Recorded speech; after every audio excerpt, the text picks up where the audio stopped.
ഇന്ന് രാത്രിയിലെ ദൈവവചന ചിന്തയ്ക്ക് അടിസ്ഥാനമായിട്ട് വായിച്ചത് ഹോശിയ പ്രവചനം 2-ാം അധ്യായം അതിൻ്റെ 14-ാമത്തെ വാക്യം ഏവർക്കും പരിചിതമായ തിരുവെഴുത്താണ്. അതിനെ അടിസ്ഥാനമാക്കി ചില കാര്യങ്ങൾ ഇന്ന് രാത്രി നമുക്ക് ചിന്തിക്കാം. അതിന് ദൈവം കൃപ ചെയ്യുമാറാകട്ടെ. ഈ രാത്രിയിലെ കൂടപ്പെട്ട എല്ലാ പ്രിയപ്പെട്ടവരെയും കർത്താവ് ആശീർവദിക്കട്ടെ. നന്ദിവാചകം ആദ്യം അങ്ങ് പറയാൻ ഞാനാ പറഞ്ഞത്. പുള്ളി നിരപരാധിയാ. ദൈവത്തിൻ്റെ മഹത്വം. കാരണം ഈ മിക്കയിടത്തും ഒടുവിൽ ഈ നന്ദിവാചകം പറയുമ്പോൾ അത് ചിലർക്ക് അറിയത്തില്ല. ആ ചെയ്ത ശുശ്രൂഷയുടെ അന്തരീക്ഷവും പകിട്ടും കളയുന്നത് ചില സ്ഥലങ്ങളിലുണ്ട്.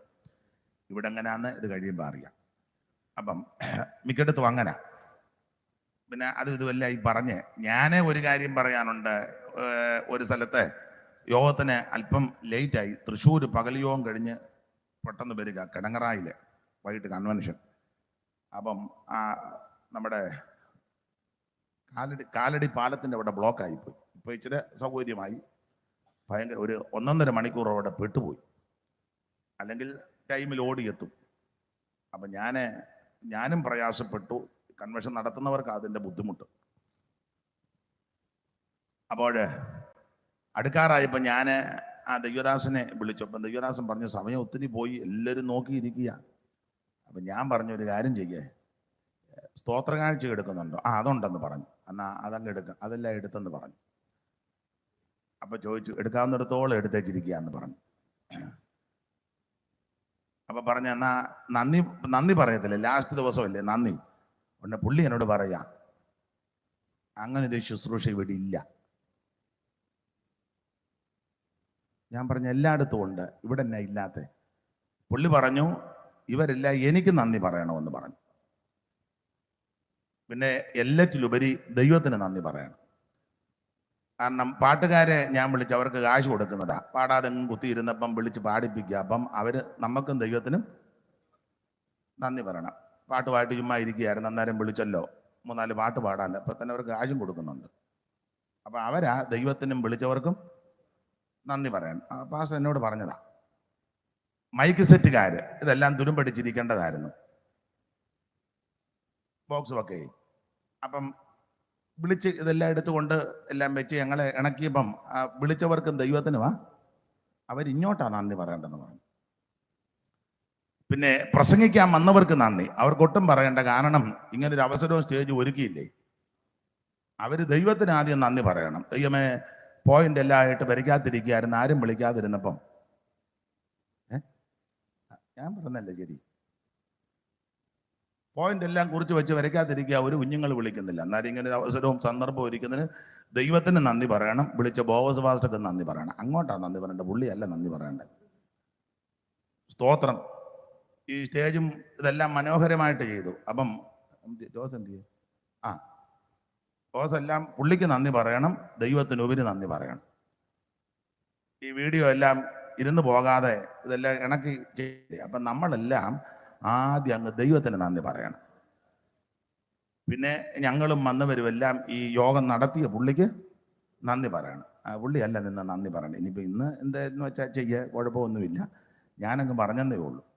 ഇന്ന് ചില ഇടങ്ങളിലെ ഒടുവിൽ ഈ നന്ദിവാചകം പറയുമ്പോൾ അതെല്ലാം പിന്നെ അങ്ങ് അസ്വസ്ഥത അലമ്പായി വരും. ചില ഇടങ്ങളിൽ, എല്ലായിടത്തും അല്ല. അതേറെ ദൈവദാസൻ ശുശ്രൂഷിച്ചാൽ ആ ശുശ്രൂഷയുടെ അന്തരീക്ഷം അങ്ങ് കെടുത്തിക്കളയും. ഒരു ശുശ്രൂഷ കഴിയുമ്പോൾ നമ്മുടെ പെന്തിക്കോസ് രീതി അനുസരിച്ചൊരു സന്ദർഭോചിതമായിട്ടൊരു പാട്ടുമൊക്കെ പാടി ആത്മാവിൽ നിറഞ്ഞ് ആരാധിച്ച് ആശീർവാദത്തോടങ്ങ് പോകണം. അതായിരിക്കും കുറച്ചുകൂടെ നല്ലതെന്ന എൻ്റെ അഭിപ്രായം. ഞങ്ങളുടെ ഇവിടെ പിന്നെ നന്ദി പറച്ചിലൊന്നുമില്ല. എല്ലാവരോടും കൂടി ദൈവത്തിനങ്ങ് നന്ദിയാ. ഇത് സെക്രട്ടറിക്ക് നന്ദി പറഞ്ഞു, ട്രഷറർ, ഇവനെല്ലാം കുരുക്കൊപ്പിച്ചവന്മാരായിരിക്കും മിക്കതും. പിന്നെ ഇവനെല്ലാം നന്ദി പറയായിരുന്നു.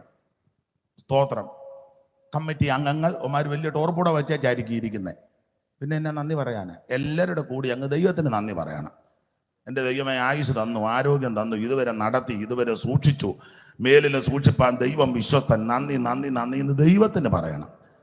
ആട്ടെ, ഞാൻ ആ ഭാഗത്തേക്കൊന്നും അതിൽ പറഞ്ഞതേ ഉള്ളൂ. അത് യുക്തമായിട്ട് നടത്തിപ്പുകാർ ചെയ്താട്ടെ. ദൈവത്തിന് മഹത്വം.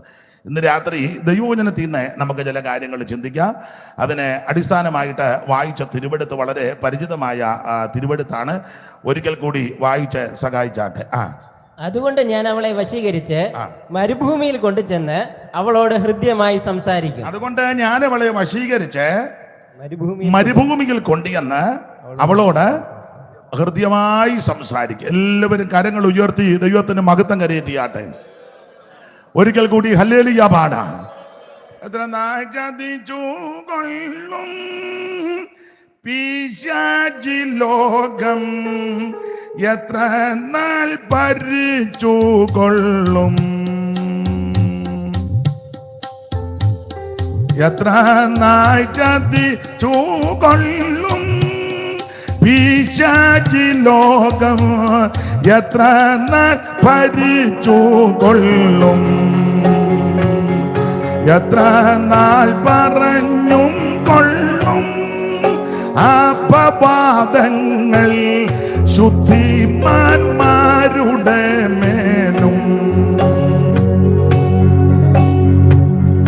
കർത്താവെ നോക്കി കാണാം പാർത്തലത്തിൻ ദുരിതം, കർത്താവെ നോക്കി കാണാം പാർത്തലത്തിൻ ദുരിതം, കർത്താവെ നോക്കി കാണാം പാർത്തലത്തിൻ ദുരിതം.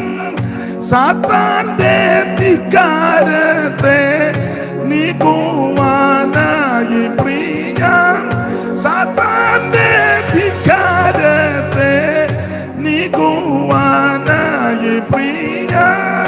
കാന്താതാമസം എന്താണോ വന്നിടാനേശു, കാന്താതാമസം എന്താണോ,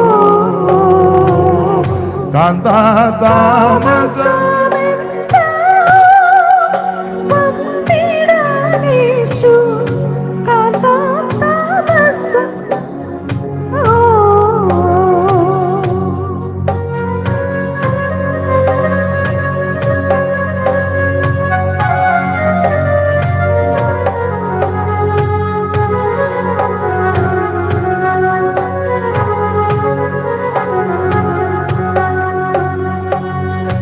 എത്ര നഗതിച്ചു കൊള്ളും പിശാചി ലോകം, എത്ര നാൾ ഭരിച്ചു കൊള്ളും,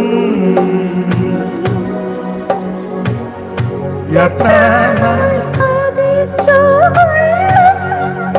പിശാചി ലോകം, എത്ര നാൾ ചതിച്ചു കൊള്ളും, എത്ര നാൾ ചതിച്ചു കൊള്ളും, എത്ര നാൾ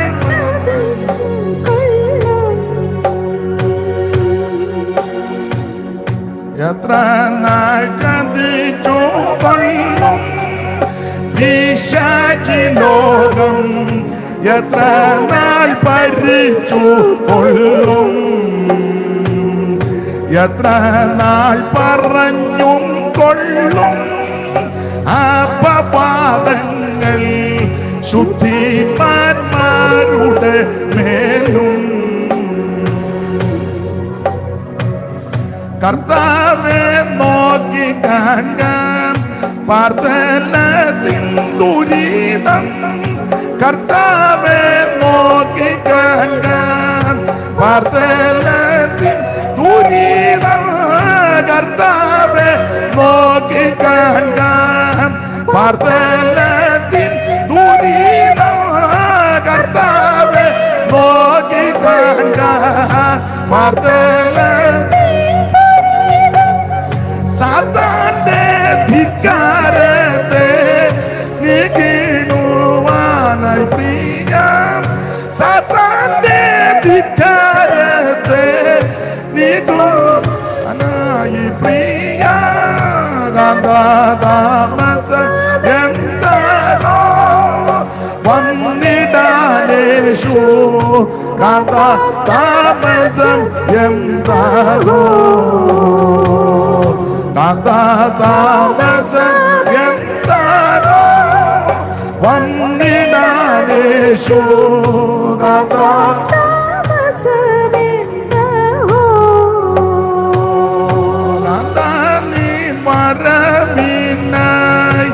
കാത്തിരും കാത്താനി വരവിനായി കാത്തിരും കാത്താനി വരവിനായി കാത്തിരും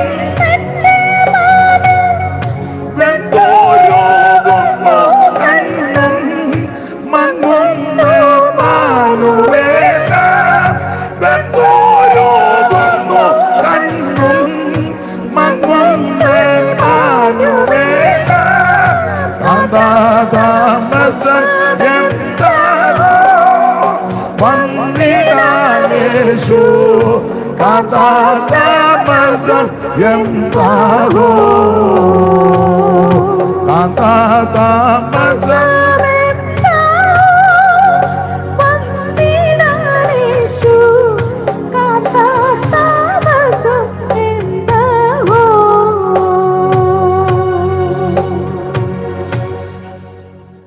ഒരിക്കൽ കൂടി കരമുയർത്തി ദൈവത്തെ മഹത്വപ്പെടുത്താം. ഈ നല്ല രാത്രിക്കായിട്ട് ദൈവത്തെ സ്തുതിക്കുന്ന വളരെ പരിചിതമായ തിരുവെടുത്താണ് ഇന്ന് രാത്രിയിലെ ചിന്തയ്ക്ക് അടിസ്ഥാനമായിട്ട് വായിച്ചത്. ഹോശേയ പ്രവചനം 2-ാം അധ്യായം അതിന്റെ 14-ാമത് വാക്യം. ഒരിക്കൽ കൂടി ആ തിരുവെടുത്ത് വായിച്ച് സഹായിക്കണം. അതുകൊണ്ട് ഞാൻ അവളെ വശീകരിച്ച് മരുഭൂമിയിൽ കൊണ്ടുചെന്ന് അവളോട് ഹൃദ്യമായി സംസാരിക്കും. അതുകൊണ്ട് ഞാൻ അവളെ വശീകരിച്ച് മരുഭൂമിയിൽ കൊണ്ടുചെന്ന് അവളോട് ഹൃദ്യമായി സംസാരിക്കും.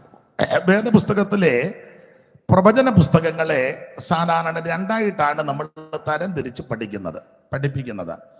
വലിയ പ്രവാചകന്മാരും ചെറിയ പ്രവാചകന്മാരും. പ്രവാചകന്മാരുടെ തൂക്കവും വലിപ്പവും അനുസരിച്ചല്ല, പ്രവചന ദൂതിന്റെ ആഴവും അതിന്റെ വിശകലനം അനുസരിച്ച ഇത് ചെറുതും വലുത്. ഇപ്പൊ പിന്നെ തൂക്കവും നിറവും നിലവാരവും കാശും പ്രൗഢിയും പത്രാസും നോക്കിയാൽ വലുതാണോ ചെറുതാണോ എന്നൊക്കെ നിങ്ങളേലും എനിക്ക് അനുകൂലമായിട്ട് നിൽക്കും. അപ്പൊ അങ്ങനെ സ്തോത്രം.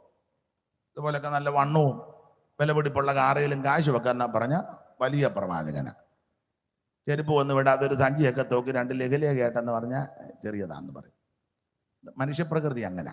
പക്ഷേ നമ്മൾ വലിയവരെന്ന് ഉദ്ദേശിക്കുന്ന പലരും അവിടെ ചെറുതായിരിക്കും. നമ്മളിവിടെ ചെറുതാണെന്ന് കണക്കാക്കുന്ന അനേകര് അവിടെ വലിയവരായിരിക്കും. സ്തോത്രം. ആട്ടെ, നമ്മുടെ വിഷയമല്ല അങ്ങോട്ട് പോകുന്നില്ല. അപ്പോൾ ചെറിയ പ്രവചന പുസ്തകങ്ങളിൽപ്പെട്ട ഒരു പുസ്തകമാണ് ഹോശേയ പ്രവചനം. വലിയ പ്രവാചകന്മാരെ നമുക്കറിയാം. യെശയ്യാവ്, യിരെമ്യാവ്, യെഹെസ്കേൽ, ദാനിയേൽ ആദിയായ ശ്രേഷ്ഠരായ പ്രവാചകന്മാർ. അവരുടെ പ്രവചനവും പ്രവചന ശുശ്രൂഷകളും വ്യത്യസ്തമാണ്. ഓരോരുത്തരുടെയും പ്രവചന ശുശ്രൂഷകള് ഒരേ ശൈലിയുണ്ട്. യിരെമ്യാവിന്റെ ശൈലിയല്ല യെശയ്യാവിന്റെ ശൈലിയല്ല യെഹെസ്കേലിന്, ഇവരുടെ ആരുടെയും ശൈലിയല്ല ദാനിയേലിന്. വ്യത്യസ്തമാണ്. യെശയ്യാവിനെ എല്ലാം കുറ്റമായി കാണുന്ന, അയ്യോ അകൃത്യഭാരം ചുമക്കുന്ന ദുഷ്പ്രവർത്തിക്കാരുടെ വഷളായിട്ട് നടക്കുന്നു, ഇതിനൊന്നും ഗുണം പിടിക്കുകയില്ല, അടിതൊട്ട് മുടി വരൊരു സുഖവും ഇല്ല, മുറിവും ചതവും പഴുപ്പും വ്രണവും ഞെക്കി കഴുകിയിട്ടില്ല, വെച്ച് കെട്ടിയിട്ടില്ല, യോ പാപമുള്ള ജാതി, അകൃത്യ ഇങ്ങനെ നാടൻ ഭാഷ പറഞ്ഞ പ്രാക്ക് അലപ്പുമൊക്കെയാണ്. പുള്ളിയുടെ ശുശ്രൂഷയിൽ ഇരുന്നാൽ മനോസുഖം എല്ലാവർക്കും വരികയില്ല. അങ്ങ് കുറ്റം തന്നെ കുറ്റം. അത് ആ ഒരു എന്നാ പറയുന്നതെല്ലാം കറക്റ്റ് കാര്യവുമാണ്, ശൈലി അതാ. എന്നാൽ ഈ യെഹെസ്കേല് വേറൊരു മെത്തേഡാ. പുള്ളിയുടെ ശൈലി സ്വർഗീയമായ വിഷയങ്ങളായി കാണുന്നത്. സ്വർഗം കാണുന്നു, ദൂതന്മാരെ കാണുന്നു, പറക്കുന്ന സിംഹാസനത്തെ കാണുന്നു, അതുപോലെ തന്നെ സ്വർഗത്തിലെ മഹിമ കാണുന്നു, തേജസ് വരുന്നത് കാണുന്നു, ശെക്കേനായി ഇറങ്ങി വരുന്നതായിട്ട് കാണുന്നു, പറക്കുന്ന സിംഹാസനത്തെ കാണുന്നു, ചക്രത്തിന്മേ ചക്രം കാണുന്നു, ഞാണിന്മേ ഞാണ് കാണുന്നു. അങ്ങനെയുള്ള സ്വർഗീയമായ കാര്യങ്ങളാണ്.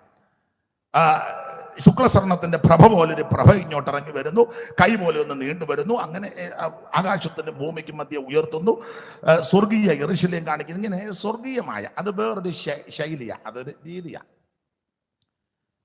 എന്നാൽ യെരമ്യാവിന്റെ ശൈലി ഇതൊന്നുമല്ല. യെരമ്യാവിന് കണ്ണുനീരും വിലാപവും ഒക്കെയാ. മിക്കപ്പോഴും തല്ലും കൊള്ളും.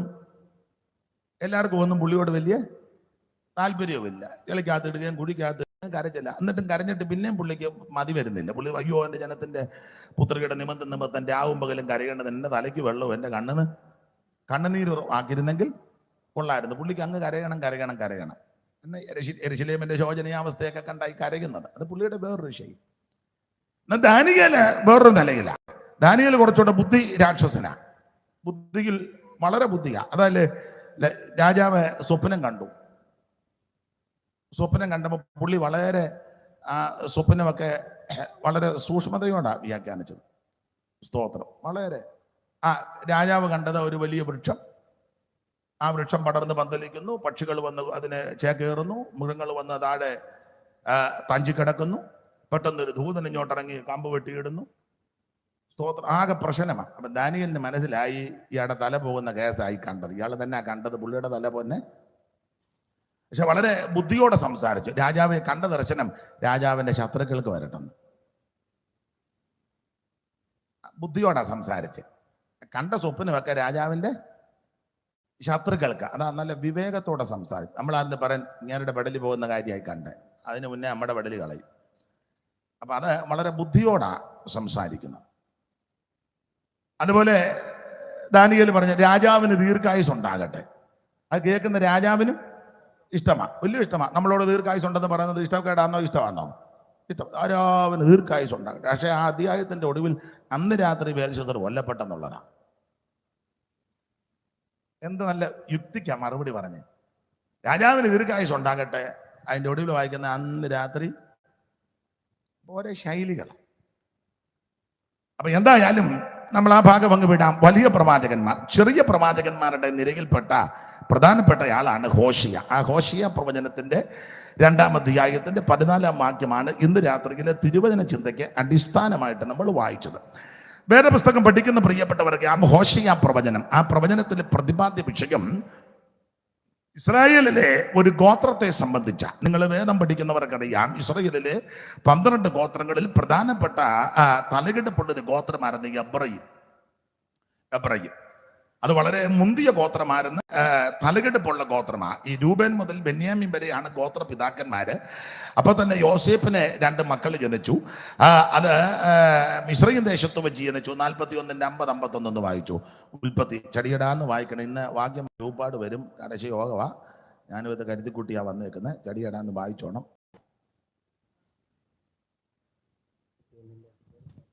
ഇടതുവശത്ത് 41:50-51. ക്ഷാമകാലം വരും മുമ്പേ യോസഫിന് 2 പുത്രന്മാർ ജനിച്ചു. ക്ഷാമകാലം വരുന്നതിന് മുമ്പ് യോസേഫിന് 2 പുത്രന്മാർ ജനിച്ചു. അവരെ ഓലിലെ പുരോഹിതനാകുന്ന പോത്തിഫാറയുടെ പുത്രി ആസനത്ത് പ്രസവിച്ചു. എന്റെ സകല കഷ്ടതയും പിതൃഭവനുമൊക്കെ ദൈവം എന്നെ മറക്കുമാറാക്കിയെന്ന് പറഞ്ഞ് യോസേഫ് തന്റെ ആദ്യജാതന് മനേശെ എന്ന് പേരിട്ടു. അടുത്ത വാക്യം. സങ്കടദേശത്ത് ദൈവം എന്നെ വർദ്ധിപ്പിച്ചു എന്ന് പറഞ്ഞു. സങ്കടദേശത്ത് എന്റെ ദൈവം എന്നെ വർദ്ധിപ്പിച്ചു എന്ന് പറഞ്ഞ് അവൻ 2-ാമത്തവന് എഫ്രയീം എന്ന് പേരിട്ടു. അപ്പോൾ യോസേഫിന് മിസ്രയീം ദേശത്ത് വെച്ച് ജനിച്ച 2-ാമത്തെ പുത്രനാണ് എബ്രയീം. എബ്രയീമിനെ പറ്റിയാണ് ഈ ഹോശിയ പ്രവചനത്തിലെ പ്രതിപാദ്യ വിഷയം. വ്യക്തിപരമായിട്ട് എബ്രയീം എന്ന് പറയുന്നെങ്കിലും ഇസ്രായേലിനെ ആസ്പദീകരിച്ച ഈ ദൂതുകൾ മുഴുവൻ.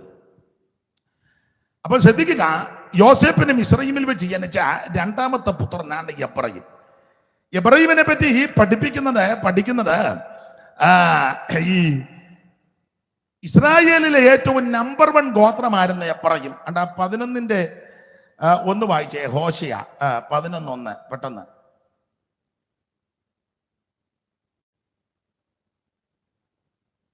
ഇസ്രായേൽ ബാലനായിരുന്നപ്പോൾ ഞാൻ അവനെ സ്നേഹിച്ചു. അപ്പോൾ ശ്രദ്ധിക്കുക, ദൈവം വളരെ സ്നേഹിച്ച വ്യക്തിയായിരുന്നു ഇസ്രായേല്. എഫ്രയീമിനെ പറ്റി അവിടെ ഇസ്രായേൽ എന്ന് കൊടുത്തിരിക്കുന്നത്. ഇനി 13-ാം അധ്യായത്തിന്റെ പ്രാരംഭവാക്യം. എഫ്രയീം സംസാരിച്ചപ്പോൾ വിറയലുണ്ടായി. അത് ആത്മാവിലല്ല, വേറെ വിഷയത്തിലായി വിറയ്ക്കുന്നേ. നമ്മളവർക്കും ആത്മാവിലാണ്, അതൊന്നുമല്ല. എഫ്രയീം സംസാരിച്ചപ്പോൾ വിറയലുണ്ടായി. അടുത്തത്, അവൻ ഇസ്രായേലിൽ മികച്ചവനായിരുന്നു. അവൻ ഇസ്രായേലിൽ ഏറ്റവും മികച്ചവനായിരുന്നു. അപ്പോൾ നമ്പർ 1 ഗോത്രമായിരുന്നു എഫ്രയീം ഗോത്രം. മികച്ചവനാ, എല്ലാം കൊണ്ടും മികച്ചവനാ. കരുത്തന്മാരാകുന്ന പലർക്കും ജന്മം കൊടുത്ത ഗോത്രമാണ് എഫ്രയീം ഗോത്രം. അതാണല്ലോ എഫ്രയീം ഗോത്രത്തിൽ മോശയ്ക്ക് ശേഷം ഇസ്രായേലിന്റെ അല്ലെങ്കിൽ യഹൂദന്റെ അല്ലെങ്കിൽ ദൈവജനത്തിന്റെ യഹൂദ ജനത്തിന്റെ ഇസ്രായേൽ ഗോത്രങ്ങളുടെ ആദ്യത്തെ മധ്യസ്ഥനായിട്ട് വന്നത് മോശയാ. മോശയ്ക്ക് ശേഷം ഇസ്രായേൽ മക്കളെ കനാനിലേക്ക് കൈപിടിച്ച് നടത്തിയതിൽ പ്രഥമനും അഗ്രഗണ്യനുമായിരുന്നു യോശുവ. മോശയുടെ കൈക്ക് വെള്ളമൊഴിച്ച യോശുവ. ആ യോശുവ എബ്രയീം ഗോത്രത്തിൽ നൂന്റെ മകനാകുന്ന യോശുവ. അപ്പോൾ മുന്തിയ ആൾക്കാര് ഈ ഗോത്രത്തിൽ ഉടലെടുത്തു. അപ്പോൾ തന്നെ നെബാത്തിന്റെ മകനാകുന്ന യൊരേബയ ഇസ്രായേലിലെ ആദ്യത്തെ രാജാവ്. ശലോമോന്റെ മകൻ രഹബയാമിന്റെ കാലത്ത് രാഷ്ട്രം രണ്ടായിട്ട് വിഭജിക്കപ്പെട്ടപ്പോൾ 10 രാഷ്ട്രങ്ങളുടെ 10 ഗോത്രങ്ങളുടെ അധിപനായിട്ട് പ്രാരംഭത്തിൽ കയറി വന്നയാളാണ് എബ്രയീം ഗോത്രത്തിൽ നെബാത്തിന്റെ മകനാകുന്ന യൊരേബയ. ഇതൊക്കെ വേദപുസ്തകം പഠിക്കുന്നവർക്കറിയാം. അപ്പോൾ തലകിടപ്പുള്ള ധാരാളം ആൾക്കാര് ഈ ഗോത്രത്തിൽ മുൻപോട്ട് വന്നു. അതുകൊണ്ടാണ് ഇവൻ മികച്ചവനായിരുന്നു എന്ന് 13-ാം അധ്യായത്തിൽ കൊടുത്തിരിക്കുന്നത്. അപ്പൊ ശ്രദ്ധിക്കുക, യോസേപ്പിന് മിസ്രയീം ദേശത്ത് വെച്ച് ജനിച്ച 2ാമത്തെ പുത്രനായിരുന്ന എബ്രയീമിനെ പറ്റി പഠിപ്പിക്കുന്നത് അമ്മയുടെ ഉദരത്തിൽ വെച്ച് തന്നെ മുടന്തുണ്ടായിരുന്നെന്ന. എബ്രയീമിന്റെ അമ്മ നമുക്കറിയാം. സഹോദരിമാര് പറ, എബ്രയീമിന്റെ അമ്മ ആരാ? സഹോദരിമാര് പറ.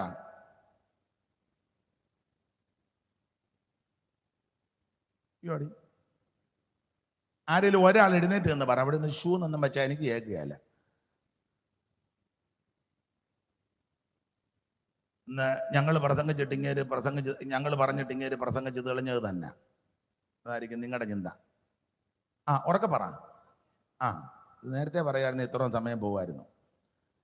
അപ്പൊ ശ്രദ്ധിക്കുക, എബ്രയീമിന്റെ അമ്മ മിസ്രയീമിലെ ഓനിലെ പുരോഹിതൻ പോത്തിഫറയുടെ പുത്രി ആസുനത്ത് എന്ന് പറയുന്ന സ്ത്രീയാണ് എബ്രയീമിന്റെ അമ്മ. ആ സ്ത്രീയുടെ ഉദരത്തിൽ വെച്ച് തന്നെ എബ്രയീമിന് മുടന്തുണ്ടായിരുന്നെന്ന. അമ്മയുടെ ഗർഭപാത്രത്തിൽ വെച്ച് തന്നെ ഈ കുട്ടി മുടന്തുണ്ടായിരുന്നെന്ന. മുടന്തുണ്ടെന്ന് സാധാരണ വേദപഠിതാക്കൾ 2 വാക്യത്തിലാ തെളിയിക്കുന്നത്. 13:13 വായിച്ചേ. ഹോശയ 13:13. നോവ് കിട്ടിയ ഈ സ്ത്രീയുടെ വേദന അവനുണ്ടാകും. അവൻ ബുദ്ധിയില്ലാത്ത മകൻ. സമയമാകുമ്പോൾ അവൻ ഗർഭധാരത്തിങ്കൽ എത്തുന്നില്ല. ഇതിനെപ്പറ്റി ചിലർ പറയുന്നത് അമ്മയുടെ ഉദരത്തിൽ വെച്ച് തന്നെ മുടന്തി കിടന്നത് കൊണ്ട് പ്രസവ സമയത്ത് കുട്ടി ആ കൃത്യത്തിന് അമ്മയുടെ ഗർഭദ്വാരത്തിങ്കൽ എത്തിയില്ല. അത് മുടന്തുള്ളത് കൊണ്ടായിരുന്നെന്നാ പറയുന്നത്. അപ്പോൾ മുടന്തുണ്ടായിരുന്നു. അതിന് ഒരു വാക്യം കൂടെ വായിക്കുമ്പോൾ അല്പം കൂടെ ഒരു തെളിവ് കിട്ടും. 11:2 വായിച്ചേ. 11:2. ഹോശയ 11:2. അവർ വിട്ടകന്നു പോയി. അവരെ വിളിക്കും തോറും, അങ്ങനെ ചേർത്ത് വായിക്കേ. അവരെ വിളിക്കുന്തോറും അവർ വിട്ടകന്നു പോയി. ബാൽബിംബങ്ങൾക്ക് അവർ ബലി കഴിച്ചു. അശേരാ പ്രതിഷ്ഠകൾക്ക് ധൂപം കാട്ടി. അടുത്ത വാക്യം. ഞാൻ എബ്രയീമിനെ നടക്കാൻ ശീലിപ്പിച്ചെന്ന. മുടന്തുണ്ടായിരുന്ന ചെറുപ്പത്തിൽ. അപ്പൊ ഈ അമ്മയുടെ ഉദരത്ത് വെച്ച് മുടന്തുള്ളത് കൊണ്ട് സമയമായപ്പോൾ കുട്ടി അമ്മയുടെ ഗർഭദ്വാരത്തിൽ എത്തിയില്ല. ഇതിന് മുടന്തുള്ളത് കൊണ്ട് നടക്കാൻ ശീലിപ്പിച്ചത്. ആത്മീക ലോകത്ത് മുടന്തുള്ള ധാരാളം ആൾക്കാരുണ്ട്. 50 കൊല്ലമായി പെന്തിക്കോസ് വന്നിട്ട് ഇതുവരെ മുടന്ത് മാറിയിട്ടില്ല. അതുകൊണ്ടല്ലേ പറഞ്ഞു, ഒരിക്കൽ കൂടി സ്തുതിച്ചാട്ട്, ശക്തിയോടെ സ്തുതിച്ചാട്ട്, പോരാ, എല്ലാം മുടന്തി കിടക്കുക. 30 കൊല്ലമായി പെന്തിക്കോസ് വന്ന് പ്രാർത്ഥിച്ച് തുടങ്ങാൻ അറിയാൻ മേല, പ്രാർത്ഥിച്ച് നിർത്താൻ അറിയാൻ മേല. എല്ലാവരുടെയും കാര്യമല്ല. ചിലക്ക് സാക്ഷ്യം പറയാൻ പോലും അറിയത്തില്ല. നിന്നിങ്ങനെ കറങ്ങുന്ന കാണാം. നല്ലവനും വല്ലവനും ഹല്ലേലൂയ നിന്ന് കറങ്ങുക. മുടന്താ ആട്ടെ, ആ ഭാഗത്തേക്കല്ല ഇപ്പൊ പോകുന്നില്ല. അപ്പോൾ ഇതിനെ ശീലിപ്പിക്കുക. മുടന്തുള്ള കുട്ടിയായിരുന്നെന്ന. അപ്പൊ ചരിത്രം പറയുന്നത് ഈ പ്രസവ സമയത്ത് കുട്ടിയെ കിട്ടുമെന്ന് പോലും പ്രതീക്ഷയ്ക്ക് വകയില്ലായിരുന്നെന്ന. അപ്പോൾ സൂതികർമ്മണികൾ യോസേപ്പിനോട് അറിയിച്ചു, കുട്ടിക്ക് മുടന്തുണ്ട്, അകത്ത് മുടന്തി ഉടക്കി കിടക്കുക, ചിലപ്പോൾ കുട്ടിയെ കിട്ടാൻ ബുദ്ധിമുട്ടാ, പ്രയാസമാ. അപ്പോൾ യോസേപ്പ് പറഞ്ഞെന്നാ പറയുന്നത്, അവൻ കുഴപ്പമില്ല, മുടന്താന്നേലും കിട്ടട്ടെ, ആമൻ സ്തോത്രം, അത് ദൈവകരങ്ങളിലേക്ക് ഏൽപ്പിക്കാന്ന്. അങ്ങനെ ഈ സ്ത്രീ പ്രസവിച്ചു. സൂതികർമ്മണികൾ അത് സ്ഥിരീകരിച്ചു, കുഞ്ഞിന് മുടന്തുണ്ടെന്ന്. അപ്പൊ ചരിത്ര ഒക്കെ പഠിച്ചവർ പറയുന്നത്, ഈ മുടന്തുള്ള കുഞ്ഞിനെ കിട്ടിക്കഴിഞ്ഞപ്പോൾ യോസേപ്പ് ഈ കുഞ്ഞിനെ ഉയർത്തിയച്ച് പറഞ്ഞെന്നാ പറഞ്ഞത്, കർത്താവേ, മുടന്തുണ്ട്, അപാകതയുണ്ട്, ഊനമുണ്ട്, പോരായ്മയുണ്ട്, പക്ഷെ സകലതും പരിഹരിക്കുന്ന നിന്റെ കരങ്ങളിലോട്ട് തരിക. നിനക്ക് കഴിയാത്ത ഒരു കാര്യവുമില്ല. ഇന്ന് രാത്രി എന്നെ കേൾക്കുന്ന ദൈവമക്കൾക്ക് തരാനുള്ള ആത്മീക പാഠം, നമുക്ക് പ്രയാസമുള്ളതെല്ലാം ദൈവകരങ്ങളിൽ കൊടുക്കണം. നിന്റെ തലമുറയ്ക്ക് ജ്ഞാനം കുറവാണെങ്കിൽ, അറിവ് കുറവാണെങ്കിൽ, കഴിവില്ലെങ്കിൽ, ആരോഗ്യമില്ലെങ്കിൽ, ജ്ഞാനമില്ലെങ്കിൽ, ബുദ്ധിയില്ലെങ്കിൽ പതറണ്ട, നിരാശപ്പെട്ടു പോകണ്ട. സകലവും കൊടുക്കുവാൻ കഴിവുള്ള ദൈവത്തിന്റെ കരങ്ങളിലേക്ക് കൊടുക്കണം. Price the Lord. സാറ് പണ്ടൊരു പാട്ട് പാടി, അല്പമാമുപകരണം കൊണ്ട് നൽപ്പഴും നമ്മകത്തായ വേലകൾ ചെയ്തും ശില്പികൾ കൂടയവനെ നീയേരിൽ പുരുഷൻ ചിരന്തര നമസ്കാരം. മാനുവൽ മനുജസൂത നിന്റെ മാനമേറും തൃപ്പാദങ്ങൾ വണങ്ങി ഞങ്ങൾ മംഗളമോതിടും നീതാ നിത്യം മഹിമയുണ്ടായിടട്ടെ നിനക്കു നാഥാ മാനുവൽ മനുജസൂത. അപ്പൊ ശ്രദ്ധിക്കുക, നമുക്ക് പ്രയാസമുള്ളതെല്ലാം ഇന്ന് രാത്രി ദൈവകരങ്ങളിൽ കൊടുക്കണം. സകലതും പരിഹരിക്കാൻ കഴിവുള്ള ഒരുവൻ സ്വർഗത്തിലുണ്ട്. ഇന്ന് രാത്രി മനോഭാരത്തോടെ, മനോവേദനയുടെ, കുഞ്ഞുങ്ങളുടെ വിഷയത്തിൽ, കുടുംബത്തിന്റെ വിഷയത്തിൽ, ജീവിത പ്രാരാബ്ദങ്ങളൊക്കെ വഹിച്ച് വളരെ ഭാരത്തോടെ എന്താകും എങ്ങനാകുമെന്നത് ചിന്താഭാരത്തോടെ എന്നെ കേൾക്കുന്നവര് ചിലപ്പോൾ ഇതിനകത്ത് കാണും, ദൂരെ നിന്നായിരിക്കുക, എവിടെയായിരിക്കട്ടെ, നിരാശപ്പെട്ടു പോകരുത്, തളർന്നു പോകരുത്. നിനക്ക് പരിഹരിക്കാൻ പറ്റാത്ത മുഴുവൻ വിഷയങ്ങളും പരിഹരിക്കാൻ കഴിവുള്ള ഒരുവൻ നമുക്ക് വേണ്ടി ഉയരത്തിലുണ്ട്. യോസേപ്പ് ഈ മുടന്തുള്ള കൊച്ചിനെ ഉയർത്തിയച്ചേ പറഞ്ഞു, കർത്താവ് മുടന്തുണ്ട്, പക്ഷേ നീ ഇത് പരിഹരിച്ചു തരാൻ. അത് ദൈവത്തിന്റെ കരങ്ങളിലോട്ട് ഏൽപ്പിച്ചു. ദൈവം ഈ പ്രാർത്ഥന അങ്ങ് കേട്ടു. അങ്ങനെ എബ്രഹീമിനെ ദൈവം അങ്ങ് അനുഗ്രഹിച്ചു. വേറെ പുസ്തകം പഠിക്കുന്ന നിങ്ങൾക്കറിയാം, ഗോത്രപിതാവാകുന്ന യാക്കോബ് മരിക്കുന്നതിന് മുമ്പ് തൻ്റെ തലമുറകളെയെല്ലാം വിളിച്ച് ഭാവികാലം സംബന്ധിച്ച് അനുഗ്രഹിക്കുന്ന ഭാഗമാണ് ഉൽപ്പത്തി പുസ്തകം 49 പ്രാരംഭവാക്യം മുതൽ. 147 വയസ്സുള്ള യാക്കോബ് മരിക്കാറായി. ജരാനരം ബാധിച്ച് ശയ്യാവലംബനായി, ശരീരമെല്ലാം ചുക്കിച്ചുളിഞ്ഞ് കണ്ണിന്റെ കാഴ്ചയെല്ലാം നഷ്ടപ്പെട്ട് ഗോത്രപിതാവാകുന്ന യാക്കോബ് കട്ടിലിൽ ഇങ്ങനെ കിടക്കുക. വേദപുസ്തകത്തെ കട്ടിലെന്നൊക്കെ ആദ്യം ഈ ഭാഗത്താണ് കൊടുക്കുന്നത്. അപ്പോൾ കട്ടിലിൽ ഇങ്ങനെ 147 വയസ്സുള്ള ഈ അപ്പച്ചൻ ഇങ്ങനെ കിടക്കുക. അപ്പോൾ മരിക്കാറായി. അപ്പോൾ താൻ കുഞ്ഞുങ്ങളെയെല്ലാം വിളിച്ചു പറഞ്ഞു, എല്ലാവരും കൂടി വരാൻ പറഞ്ഞു. എല്ലാവരും ഓടി വരാൻ പറഞ്ഞു. 10-12 പിള്ളേര് നല്ല കലാപുലി പോലെ ഒന്നുകൊന്നൊക്കെ മെച്ചവാ. ഒന്ന് എൻ്റെ ഭാഷ പറഞ്ഞു, ഒരെണ്ണം പേടില്ലെന്നുള്ളതാണ്. മണ്ടരി വന്ന ഒരെണ്ണം പോലും ഇല്ല. എല്ലാം നമ്മളന്ന് കുലിക്കുന്ന ഇത് മണ്ടരിയാ. യാക്കോബിന്റെ പിള്ളേര് ഒരെണ്ണം അപാകതയില്ല. സ്തോത്രം. പഴയ അപ്പച്ചന്മാരെല്ലാം അങ്ങനെ ആയിരുന്നില്ല. 8-10-12 പിള്ളേരാ. അതൊക്കെ ഒരു അനുഗ്രഹമായിരുന്നു. സ്തോത്രം. ഇപ്പൊ ആകെ ഒരു കൊച്ചുണ്ട്, അലയ്ക്കാൻ പോലും ഒരെണ്ണം ഇല്ല. സ്തോത്രം. ആട്ടെ, ആ ഭാഗത്തേക്കൊന്നും ഇപ്പൊ പോകുന്നില്ല. ദൈവത്തിന് മഹത്വം. നമ്മുടെ വയലിൽ യോനാച്ചായന് 15 മക്കളായിരുന്നു. കമകഞ്ചേരി അപ്പച്ചന്. അതിന് ഞാനൊന്ന് ഞെട്ടു വന്ന് 15 എന്ന് പറഞ്ഞിട്ട്. നിങ്ങൾ 25 കേട്ടിട്ട് ഞെട്ടിയിട്ടില്ല, പിന്നെ 15 കേട്ടിട്ട്. അപ്പൊ ശ്രദ്ധിക്കുക, യാക്കോബിന് കലാപുലി പോലെ 12 ആമ്പിള്ളേര്, അതെല്ലാം ഒന്നുകൊന്നൊക്കെ മെച്ചമാണ്. അപ്പോൾ യാക്കോബ് മരിക്കാറായപ്പോൾ പിള്ളേരെല്ലാം വിളിച്ചു കൂട്ടി പറഞ്ഞ്, കൂടി വരുവീൻ, ഭാവികാലം സംബന്ധിച്ച് ഞാൻ നിങ്ങളോട് ദൂത് പറയാൻ പോകുക എന്ന് പറഞ്ഞാൽ നിങ്ങളുടെ കുടുംബത്തിൽ ഗോത്രങ്ങളുടെ മേൽ, ഗോത്ര സമുച്ചയത്തിന്മേൽ, സന്തതികളുടെ മേൽ, സന്തതിയുടെ സന്താനങ്ങളുടെ മേൽ, ആസന്ന ഭാവിയിൽ വരും കാലങ്ങളിൽ എന്തൊക്കെ സംഭവിക്കുമെന്നുള്ള കാര്യങ്ങൾ പ്രവചനാത്മാവിൽ കാലേക്കൂട്ടി കണക്കിട്ട് കാര്യങ്ങൾ കൃകൃത്യത്തിന് പറഞ്ഞേച്ച് ത്യാഗാൻ പോവുക.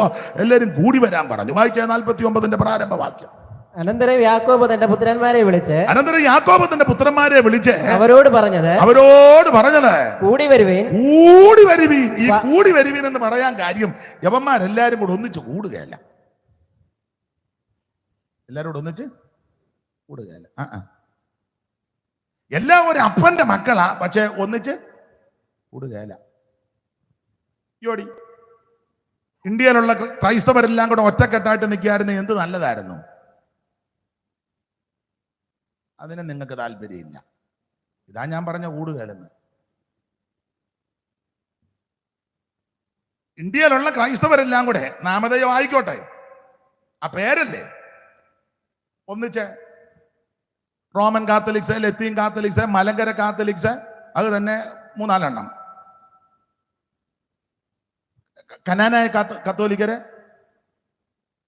പിന്നെ യാക്കോബായ, ഓർത്തഡോക്സ്, കൽദായ, സുറിയാനി, പിന്നെ ഇവാഞ്ചലിക്കല്, CSI, CMS, salvation army, Marthoma, ഏതെല്ലാം വകുപ്പുകളാ? ബ്രദറുകാര്, ബന്ധുക്കോസുകാര്, ബന്ധുക്കോസ് തന്നെ പല വകുപ്പുകൾ, ഇതെല്ലാം കൂടെ ഒറ്റക്കെട്ടായിട്ട് നിൽക്കുകയായിരുന്നേ. ഒത്തതാ. പണ്ടേ വേട്ടമല ഇവാഞ്ചലിക്കലായിരുന്നല്ലോ, അതുകൊണ്ട് വേട്ടമല ഒരു പാട്ട് പാടിയതാ. അവിടെ നിൽക്കുമ്പോൾ അങ്ങനെ പാടാനേ ഒക്കുള്ളൂ, അതുകൊണ്ട് വേട്ടമല അങ്ങനെ പാടിയതാ. ഇവിടെ ആയിരുന്നേ കുറച്ചുകൂടെ വൃത്തിയായിട്ട് പുള്ളി പാടിയാണ്. എന്നാലും കുഴപ്പമില്ല, പാട്ടിന്റെ വരി ഇങ്ങനെ വേട്ടമല പാടി. സഭകളന്നേകമാകും സർവേശ്വരൻ സകലർക്കും ഒന്നാകും. സഭകളന്നേകമാകും സർവേശ്വരൻ സകലർക്കും ഒന്നാകും. അന്ന് യാക്കോബമാർ തോമ റീതുകാർ റോമക്കാർ പെന്തക്കോസ് വേർപാടും. പിന്നെ സിയസൈലത്തിനും ലണ്ടനും ചർച്ചിലും യേശുവിലൊന്നാകും. വേട്ടമലെ തിരുത്തുന്നില്ല, പാട്ടിന് ഒരു ചെറിയ തിരുത്തൽ കൊടുക്കുക. അന്ന് യാക്കോബമാർ തോമ റീതുകാർ റോമക്കാർ പെന്തക്കോസ് വേർപാടും. പിന്നെ സിയസൈലത്തിനും ലണ്ടനും ചർച്ചിലും യേശുവിൽ ഒന്നാകും. ഞാനിങ്ങനെ പറഞ്ഞത്, ഇതിൽ നിന്നെല്ലാം രക്ഷിക്കപ്പെട്ടവരൊന്നാകും. അതായിരിക്കും കുറച്ചുകൂടെ സ്തോത്രം. എല്ലാ സഭയിലുള്ള എല്ലാവരും ഒന്നും രക്ഷിക്കപ്പെട്ടതല്ല. ചിലർ പോക്കടമില്ലാതെ വന്ന് കയറിയവരുണ്ട്. ചേട്ടത്തി പെന്തിക്കോസി വന്നപ്പോൾ അനിയത്തിയും വിളിച്ചു, കുഞ്ഞമ്മ വാടി ഓട്ടോ ഇടുന്നുണ്ട്, അതിൽ കയറി ഇറങ്ങിക്കോളാൻ പറഞ്ഞു. കുഞ്ഞമ്മ വന്നിരിക്കാന്ന് വെച്ചാൽ ചെയ്യുമെന്ന് പറഞ്ഞു. വേവിച്ചൻ അനിയനെ വിളിച്ചു, തോമാച്ച നീ കൂടെ വാടാ, അടുത്ത ആഴ്ച കമ്മിറ്റിയിലൊക്കെ നിന്നെയും കയറ്റാം, വാ. തോമായും വന്നിരിക്കുക. യഥാർത്ഥത്തിൽ രക്ഷിക്കപ്പെട്ടവർ വിരളമാണ്. അപ്പൊ എന്തായാലും ഒരു കാര്യം പറയാം, ഈ ക്രൈസ്തവരായ പ്രിയപ്പെട്ടവരെല്ലാം കൂടെ ഒറ്റക്കെട്ടായിട്ട് നിന്നിരുന്നെങ്കിൽ എന്ത് നല്ലതാ.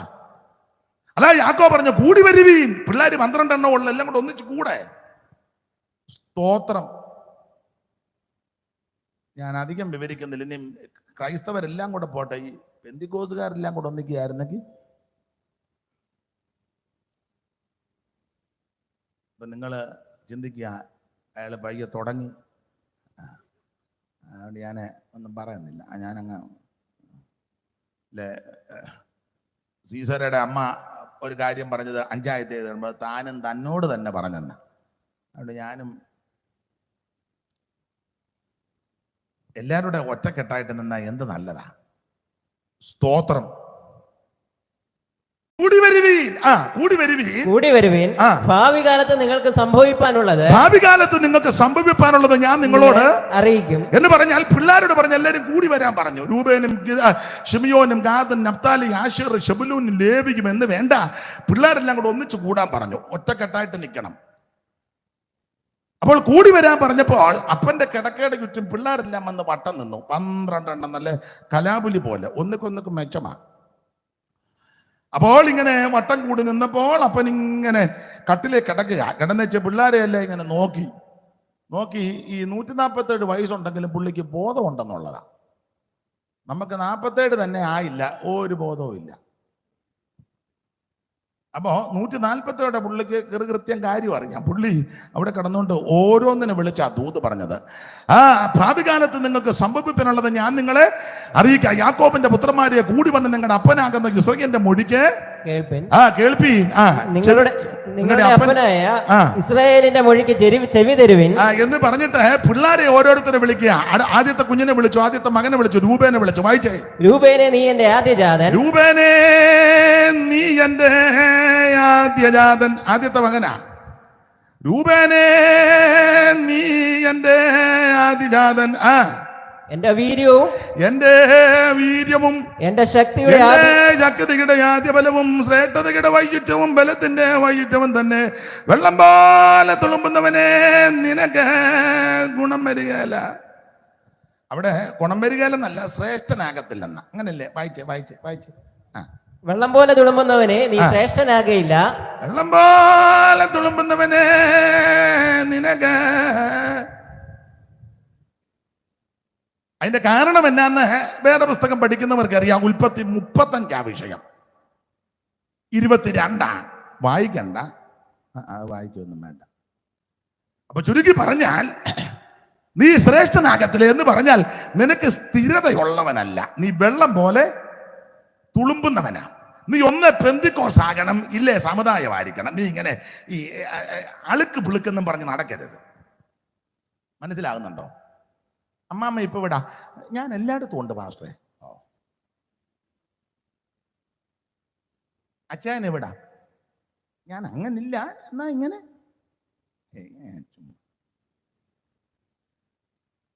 നീ ഇരുതോണിയിൽ എത്രത്തോളം കാല് വെക്കും? ഏലിയാ പറഞ്ഞു ബാല് ദൈവമാണെങ്കിൽ അവനെ സേവിക്കണം. അല്ല, യഹോവ ദൈവമാണെന്ന് നിനക്ക് ബോധ്യപ്പെട്ടെങ്കിൽ നീ യഹോവയെ സേവിക്കണം. ചട്ടത്തിന്മേ ചട്ടം, ചട്ടത്തിന്മേ ചട്ടം, സൂത്രത്തിന്മേ സൂത്രം, സൂത്രത്തിന്മേ സൂത്രം, അവിടെ അല്പം ഇവിടെ അല്പം നിൽക്കാതെ നീ യഹോവയോട് പറ്റി നിൽക്ക. യഹോവയോട് പറ്റി നിന്നാൽ നിശ്ചയം നിനക്ക് വിടുതലുണ്ട്. അവൻ എന്നോട് പറ്റിയിരിക്കിയാൽ ഞാൻ അവനെ വിടുവിക്കും. അവൻ എന്റെ നാമത്തെ അറിയിയാൽ ഞാൻ അവനെ ഉയർത്തും. ഒരു അനർത്ഥം നിനക്ക് ഭവിക്കത്തില്ല, ഒരു ബാരകം നിന്റെ കൂടാരത്തിൽ അടുക്കത്തില്ല. പകൽ സൂര്യനെങ്കിലും രാത്രി ചന്ദ്രനെങ്കിലും നിന്നെ ബാധിക്കത്തില്ല. രാത്രിയിലെ ഭയത്തോയും പകൽ പറക്കുന്ന അസ്ത്രത്തോയും ഇരുട്ടിൽ സഞ്ചരിക്കുന്ന മഹാമാരിയും ഉച്ചയ്ക്ക് നശിപ്പിക്കുന്ന സംഹാരത്തെ നിനക്ക് പേടിപ്പാനില്ല.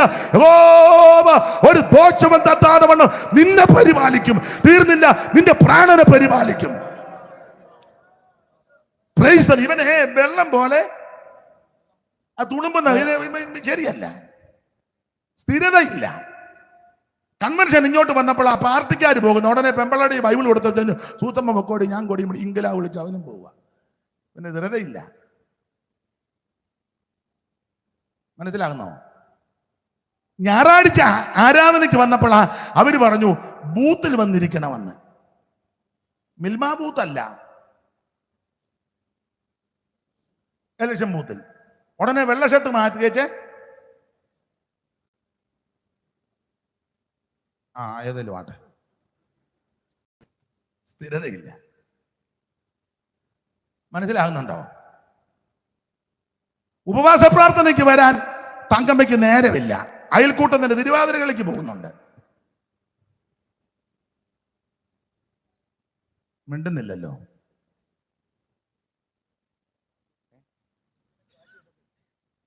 കാശ് കിട്ടുകയല്ല. എവിടെ നിന്ന് കിട്ടുകയല്ല? പിന്നെ മലാഖി മുതലെ വാക്യം എന്തിനാ എഴുതി വെച്ചേക്കുക?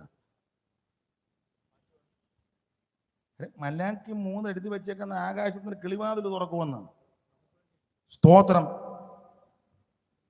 ഒന്ന് പരീക്ഷിച്ച് നോക്ക്. നീ ദൈവത്തെ ഒന്ന് പരീക്ഷിച്ച് നോക്ക്. നീ ഒപ്പനയ്ക്ക് പോകാതെ മുട്ടയിലൊന്നും ഇരുന്നേ. നീ ഇരിക്കുന്നിടത്ത് ദൈവം കൊണ്ടുവരുമെന്ന്. ദൈവം വിശ്വസ്തനാണെന്ന്. കരയുന്ന കാക്ക കുഞ്ഞുങ്ങൾക്ക് അതതിന്റെ ആകാരം കൊടുക്കുന്നവനാ ദൈവം. ക്രൈസ്തലോ തക്ക സമയത്ത് തീൻ കിട്ടേണ്ടതിന് ഇവയൊക്കെ നിന്നെ നോക്കി കാത്തിരിക്കുന്നു. തൃക്കൈ തുറക്കുമ്പോൾ നീ അവയ്ക്ക് തൃപ്തി വരുത്തുന്നു. അവൻ നിന്നെ അനാഥനായിട്ട് വിടത്തില്ല, ഉപേക്ഷിക്കത്തില്ല, തള്ളിക്കളയത്തില്ല. നിന്നെ ചുമക്കുന്ന, പരിപാലിക്കുന്ന, പുലർത്തുന്ന ഒരു ദൈവമുണ്ട്. നാൾതോറും നമ്മുടെ ഭാരങ്ങൾ ചുമക്കുന്ന ഒരു നല്ല ദൈവം. ആ പഴയ പാട്ടിന്റെ വരി പാടിക്ക്. നാളെ നിന്നെ ചുനടുങ്ങേണ്ട, ദുഃഖവേളകൾ വരുമെന്ന് കലങ്ങേണ്ട. നാളെ നിന്നെ ചുനടുങ്ങേണ്ട, ദുഃഖവേളകൾ വരുമെന്നു കലങ്ങേണ്ട. വാനവും ഭൂമിയും പോയാലും വാഗ്ദത്തം സുസ്ഥിരമാ.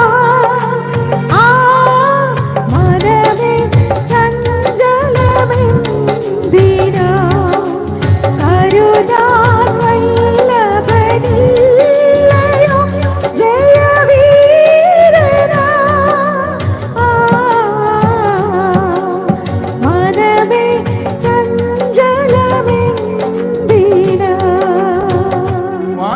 പറമ്പകൾ പുലരുന്നു, നന്നായി വയലിലെ താമര വളരുന്നു.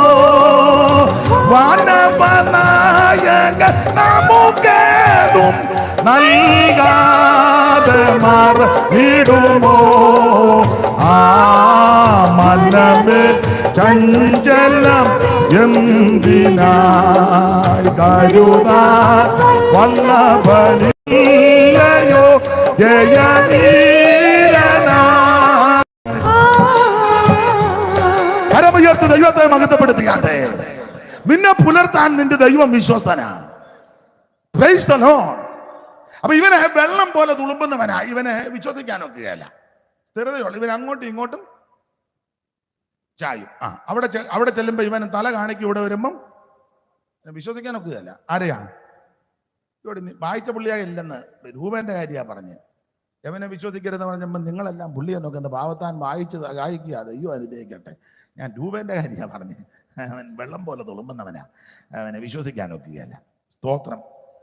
പിന്നെ അടുത്തത് ശിമയോനും ലേവിയുമാ. യവന്മാരാണെങ്കിൽ ഉഗ്രന്മാരാ എന്ന് പറഞ്ഞ ആത്മസംയമനമില്ലാത്തവനാ രൂപേൻ. ആത്മസംയമനമൊന്നും ഇവന് സ്ഥിരതയുള്ളവനല്ല. 2 ശിമയോനും ലേവിയും. 5-ാം വാക്യം വായിച്ചേ. 5.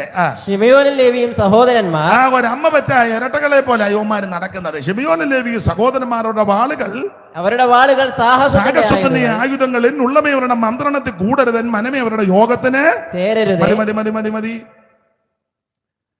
അപ്പോൾ ശിമയോനും ലേവിയും. ഒന്ന് രൂപേൻ സ്ഥിരതയുള്ളവനല്ല, വെള്ളം പോലെ തുളുമ്പുന്നവനാ. ഇവന് എങ്ങും ഉറച്ചു നിൽക്കുകയല്ല. സ്തോത്രം. 10 ദിവസം ഇവൻ പെന്തിക്കോസിൽ നിൽക്കും, 20 ദിവസം ഇവൻ മറുസൈഡിൽ കാണും. അത് കഴിഞ്ഞ് ഇവൻ പിന്നെ ഒരു 5 ദിവസം ഇവിടെ ഇടയ്ക്ക് വരും. സ്ഥിരതയില്ല. അപ്പൊ രണ്ടാമത്തത് ശിമയോനും ലേവിയും. 5-ാം വാക്യം പറയും, ശിമയോനും ലേവിയും സഹോദരന്മാർ, അവരുടെ വാളുകൾ സാഹസത്തിന്റെ ആയുധങ്ങൾ. എന്നുള്ളമേ അവരുടെ മന്ത്രണത്തിൽ കൂടരുത്, എൻ മനമേ അവരുടെ യോഗത്തിന് പോകരുതേ. അങ്ങനെയൊക്കെ ചെല്ലു പറയൂ, അവരുടെ യോഗത്തിന് പോകരുതേ എന്ന് പറഞ്ഞാൽ യോഗത്തിന് പോയാൽ നീ രക്ഷിക്കപ്പെടും. അത് ഇഷ്ടമല്ല പിശാചിന്. യോഗത്തിന് പോയാൽ നീ കർത്താവിനായി നിന്റെ ഹൃദയം സമർപ്പിച്ച് യേശുവിനെ ഉള്ളത്തിൽ ഏറ്റെടുക്കും. അത് പിശാചിന് ഇഷ്ടമല്ല. അതിനാ കയറി വിലക്കുന്നത്. ആട്ടെ, ഞാൻ അധികം വിവരിക്കുന്നില്ല. അടുത്തത് പിന്നെ യഹൂദയാ. യഹൂദയെ സഹോദരന്മാർ നിന്നെ പുകഴ്ത്തും. വായിച്ചേ. യഹൂദയെ സഹോദരന്മാർ നിന്നെ പുകഴ്ത്തും. യഹൂദയെ സഹോദരന്മാർ നിന്നെ പുകഴ്ത്തും. നിന്റെ കൈ ശത്രുക്കളുടെ കഴുത്തിലിരിക്കും. അപ്പന്റെ മക്കൾ നിന്റെ മുമ്പിൽ നമസ്കരിക്കും. യഹൂദ ഒരു ബാലസിംഹം, മകനെ നീ ഇരപിടിച്ച കയറിയിരിക്കുന്നു. താഴോട്ട് പഠിക്കുമ്പോൾ അവകാശമുള്ളവൻ മരുമോളം ചെങ്കോലി യഹൂദയിൽ നിന്റെ രാജതണ്ട് അവന്റെ കാലുകളുടെ ഇടയിൽ നിന്നും നീങ്ങിപ്പോകുക. പിന്നെ ജാതികളുടെ അനുസരണം അവനോട്. അപ്പോൾ യഹൂദയെ വിളിച്ചത് ഓരോ മക്കളെയും വിളിച്ചങ്ങോട്ട് ദൂത് പറയുക. എല്ലാം വിവരിക്കാൻ നേരമില്ല. ദൂത് പറഞ്ഞ് അപ്പൊ സ്വന്തം മക്കളെ വിളിച്ച് ഉൽപ്പത്തി 49:1 മുതൽ ദൂത് പറയുന്നതിന് മുൻപ് തന്റെ കൊച്ചുമക്കളെ കയറി ഒന്ന് അനുഗ്രഹിച്ചു. അതാണ് 48. എല്ലാം വിവരിക്കാൻ നേരമില്ല, വിസ്തരിക്കാനും നേരമില്ല. 48 കൊച്ചുമക്കളെ അനുഗ്രഹിച്ചു.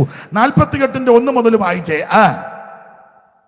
അനന്തരം യോസേഫിന് നിന്റെ അപ്പൻ ദീനമായി കിടക്കുന്നു വർത്തമാനം വന്നു. ഉടനെ യോസേപ്പ് തന്റെ മക്കളെ കൂട്ടിക്കൊണ്ട് അപ്പനെ കാണാൻ ചെന്ന. വായിച്ചോ. ഉടനെ അവൻ മനശ്ശെ എഫ്രയീം എന്നീ 2 പുത്രന്മാരെയും കൂട്ടിക്കൊണ്ട് യോസേപ്പ് മനശ്ശെ എഫ്രയീം എന്ന 2 പുത്രന്മാരെ കൂട്ടിക്കൊണ്ട് അപ്പനെ കാണുവാൻ ചെന്നു. നിന്റെ മകൻ യോസേപ്പ് പിതാവ് വരുന്നുവെന്ന് യാക്കോബിനെ അറിയിച്ചു. അപ്പോൾ ഇസ്രായേൽ തന്നെത്താൻ ഉറപ്പിച്ച് കട്ടിലേലിരുന്നു.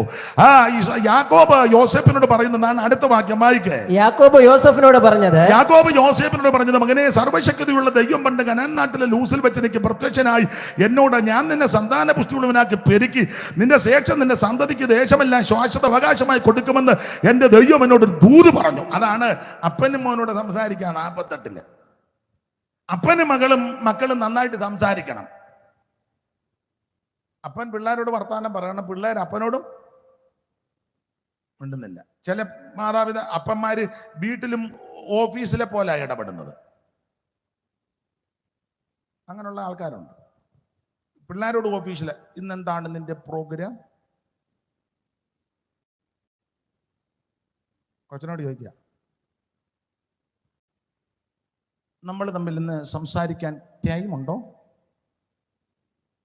എടാ ഇങ്ങോട്ട് വാ, ഒരു കാര്യം പറയാനുണ്ടെന്ന് പറഞ്ഞാൽ പോരെ? അല്ലേ എൻ്റെ മര്യാദ? ഏതാന്ന് പാട്ട് പിടിച്ചതല്ല. ഇവിടെ അപ്പനും മകനും കൂടെ തുറന്ന് സംസാരിക്കുക. ബാക്കി ഒന്നുകൂടെ വായിച്ചേ പാസ്റ്ററെ. 48. അനന്തരം യോസേഫിന് നിന്റെ അപ്പൻ ദീനമായി കിടക്കുന്നു ദീനമായി കിടക്കുന്നുവെന്ന് വർത്തമാനം വന്നു.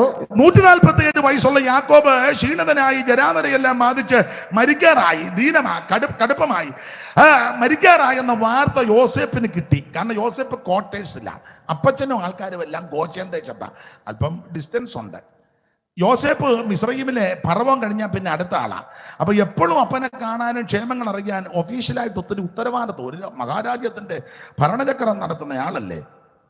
നമുക്ക് 4 പെണ്ണുങ്ങളും 5 ആണുങ്ങളും ഉള്ളൊരു താപ, എല്ലാം കൂടെ 9 പേര്. എന്നിട്ട് തന്നെ പാസ്റ്റർമാർ പറഞ്ഞ് ബിസിയാന്നാ പറയുന്നത്. ചാത്തം വിടാത്തൊരു തള്ളയും തോത്രം പറയാത്തൊരു വല്യപ്പനും.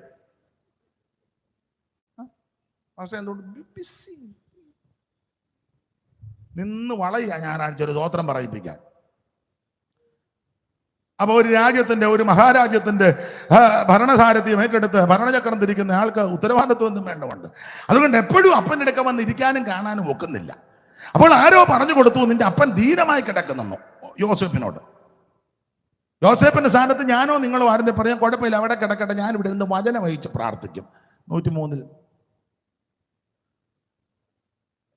കാരണം മുടക്കൊന്നും, കാശ് മുടക്കില്ലല്ലോ. വചനം വഹിച്ചാൽ കാശ് മുടക്കൊന്നും. അതേസമയം അപ്പനെ കാണാൻ ചെന്നാൽ കാശ് മുടക്കില്ലേ? പോകുന്നതിൻ്റെ ചിലവ്, വണ്ടിക്കൂലി, അല്ലെ ഓട്ടോ പിടിക്കണം, ഇല്ലേ ബസ്സിനായ ബസ്. ന്യായമായ നിലയിൽ അപ്പനെ ഓറഞ്ചോ മുന്തിരിങ്ങായോ ആപ്പിളോ വല്ലതും കഴിക്കുന്ന അപ്പനാണെങ്കിൽ കുറഞ്ഞത് ഇന്നത്തെ കാലം അനുസരിച്ച് 1 കിലോ എങ്കിലും മേടിച്ചുകൊണ്ട് പോകണം. പിന്നെ അവിടെ ചെന്ന് അപ്പച്ചന് ഈ 50-50 ബിസ്ക്കറ്റ് ഉണ്ട്, ചെറിയ ഉപ്പും ഒക്കെ ചേർന്ന്, വലിയ പൈസ ഇല്ല, എന്നാലും 10-20 രൂപ. എത്ര 20 എത്രയാ? ആയിക്കോട്ടെ, എന്നാലും 50-ന് താഴെയാന്നേ. വലിയ മുടക്കൊന്നും വലുതായിട്ടില്ല, എന്നാലും 50 കൊടുക്കണമല്ലോ. സ്തോത്രം. പിന്നെ ഈ വന്ന കാലത്ത് ന്യായമായിട്ട് അനിയൻ്റെയോ ചേട്ടൻ്റെയോ മോടെ വീട്ടിലാണ് നിൽക്കുന്നെങ്കിലും കണ്ടേച്ച് പോകുമ്പോൾ കുറഞ്ഞതൊരു 500 രൂപയെങ്കിലും കൊടുക്കണം. അപ്പൊ എല്ലാം കൂടെ ഒരു 10,000 രൂപ ചെലവുണ്ട്. വീട്ടിൽ നിന്ന് വചനം വായിച്ചാൽ 1 രൂപ ചെലവാകുമോ? അല്ല, അങ്ങനെയുള്ള വിദ്വാന്മാരും ഉണ്ട്, ഇഷ്ടം പോലെ ഉണ്ട്. പെന്തിക്കോസിൽ ഇഷ്ടം പോലെ ഉണ്ട്. പ്രാർത്ഥിക്കും തോറും ഇതുങ്ങൾക്കെല്ലാം അങ്ങ് വൈരാഗ്യം കൂടുക. അതെ, മറുഭാഷ പറഞ്ഞ മറിയ അമ്മയ്ക്ക് വെള്ളം കൊടുക്കാതായിരുന്നു ഈ ഗ്ലോറി എന്ന് പറഞ്ഞ് കിടുങ്ങുന്നത്. അതെ, സ്വന്തം സഹോദരങ്ങളോട് പോലും മിണ്ടാതായിരുന്നു ഹല്ലേലൂയ എന്ന് പറഞ്ഞ് ഇടത്തെ കൈയും വലത്തെ കൈയും കൂടെ പൊക്കുന്നത്. മര്യാദയ്ക്ക് ഇരുന്നോണം ഇന്ന്. ഏതാ ആ വിധത്തിലുള്ളവര്? അല്ലാത്തവര് നന്ദിയോടെ സ്തുതിച്ചോണം ദൈവത്തെ. Price the Lord. അപ്പനെ കാണാനായിട്ട് യോസേപ്പ് പോവുക, ഉടനെ പോയെന്നുള്ളതാ. മാതാപിതാക്കളെ അന്വേഷിക്കണേ, അവരെ ബഹുമാനിക്കണേ, അവരെ ആദരിക്കണേ. ഈ പുസ്തകം പഠിപ്പിക്കുന്നത് നിനക്ക് നന്മയുണ്ടാകുവാനും നീ ഭൂമിയിൽ ദീർഘായുസ്സോടിരിപ്പാൻ നിന്റെ അപ്പനെ അമ്മയും ബഹുമാനിക്കണമെന്ന. സ്തോത്രം. അത് നന്നായി ചെയ്യണം. പിന്നെ പ്രായമുള്ളവരോടൊരു കാര്യം പറയും, ഒരു 65-70 ആയ ആ മൂരാച്ചിത്തരം അങ്ങ് മാറ്റണം. മനസ്സിലായോ? ഒരു 65 കഴിഞ്ഞില്ലേ, കുറെ അങ്ങ് ഒതുങ്ങണം. ആ പഴയ ഞാൻ കലൈപുരത്തെ ആരാന്നറിയാമോ, ഞാൻ മൈലമ്പാപ്പന്റെ അനിയനാന്നും പറഞ്ഞ് നടക്കരുത്. തമാശ പറഞ്ഞാൽ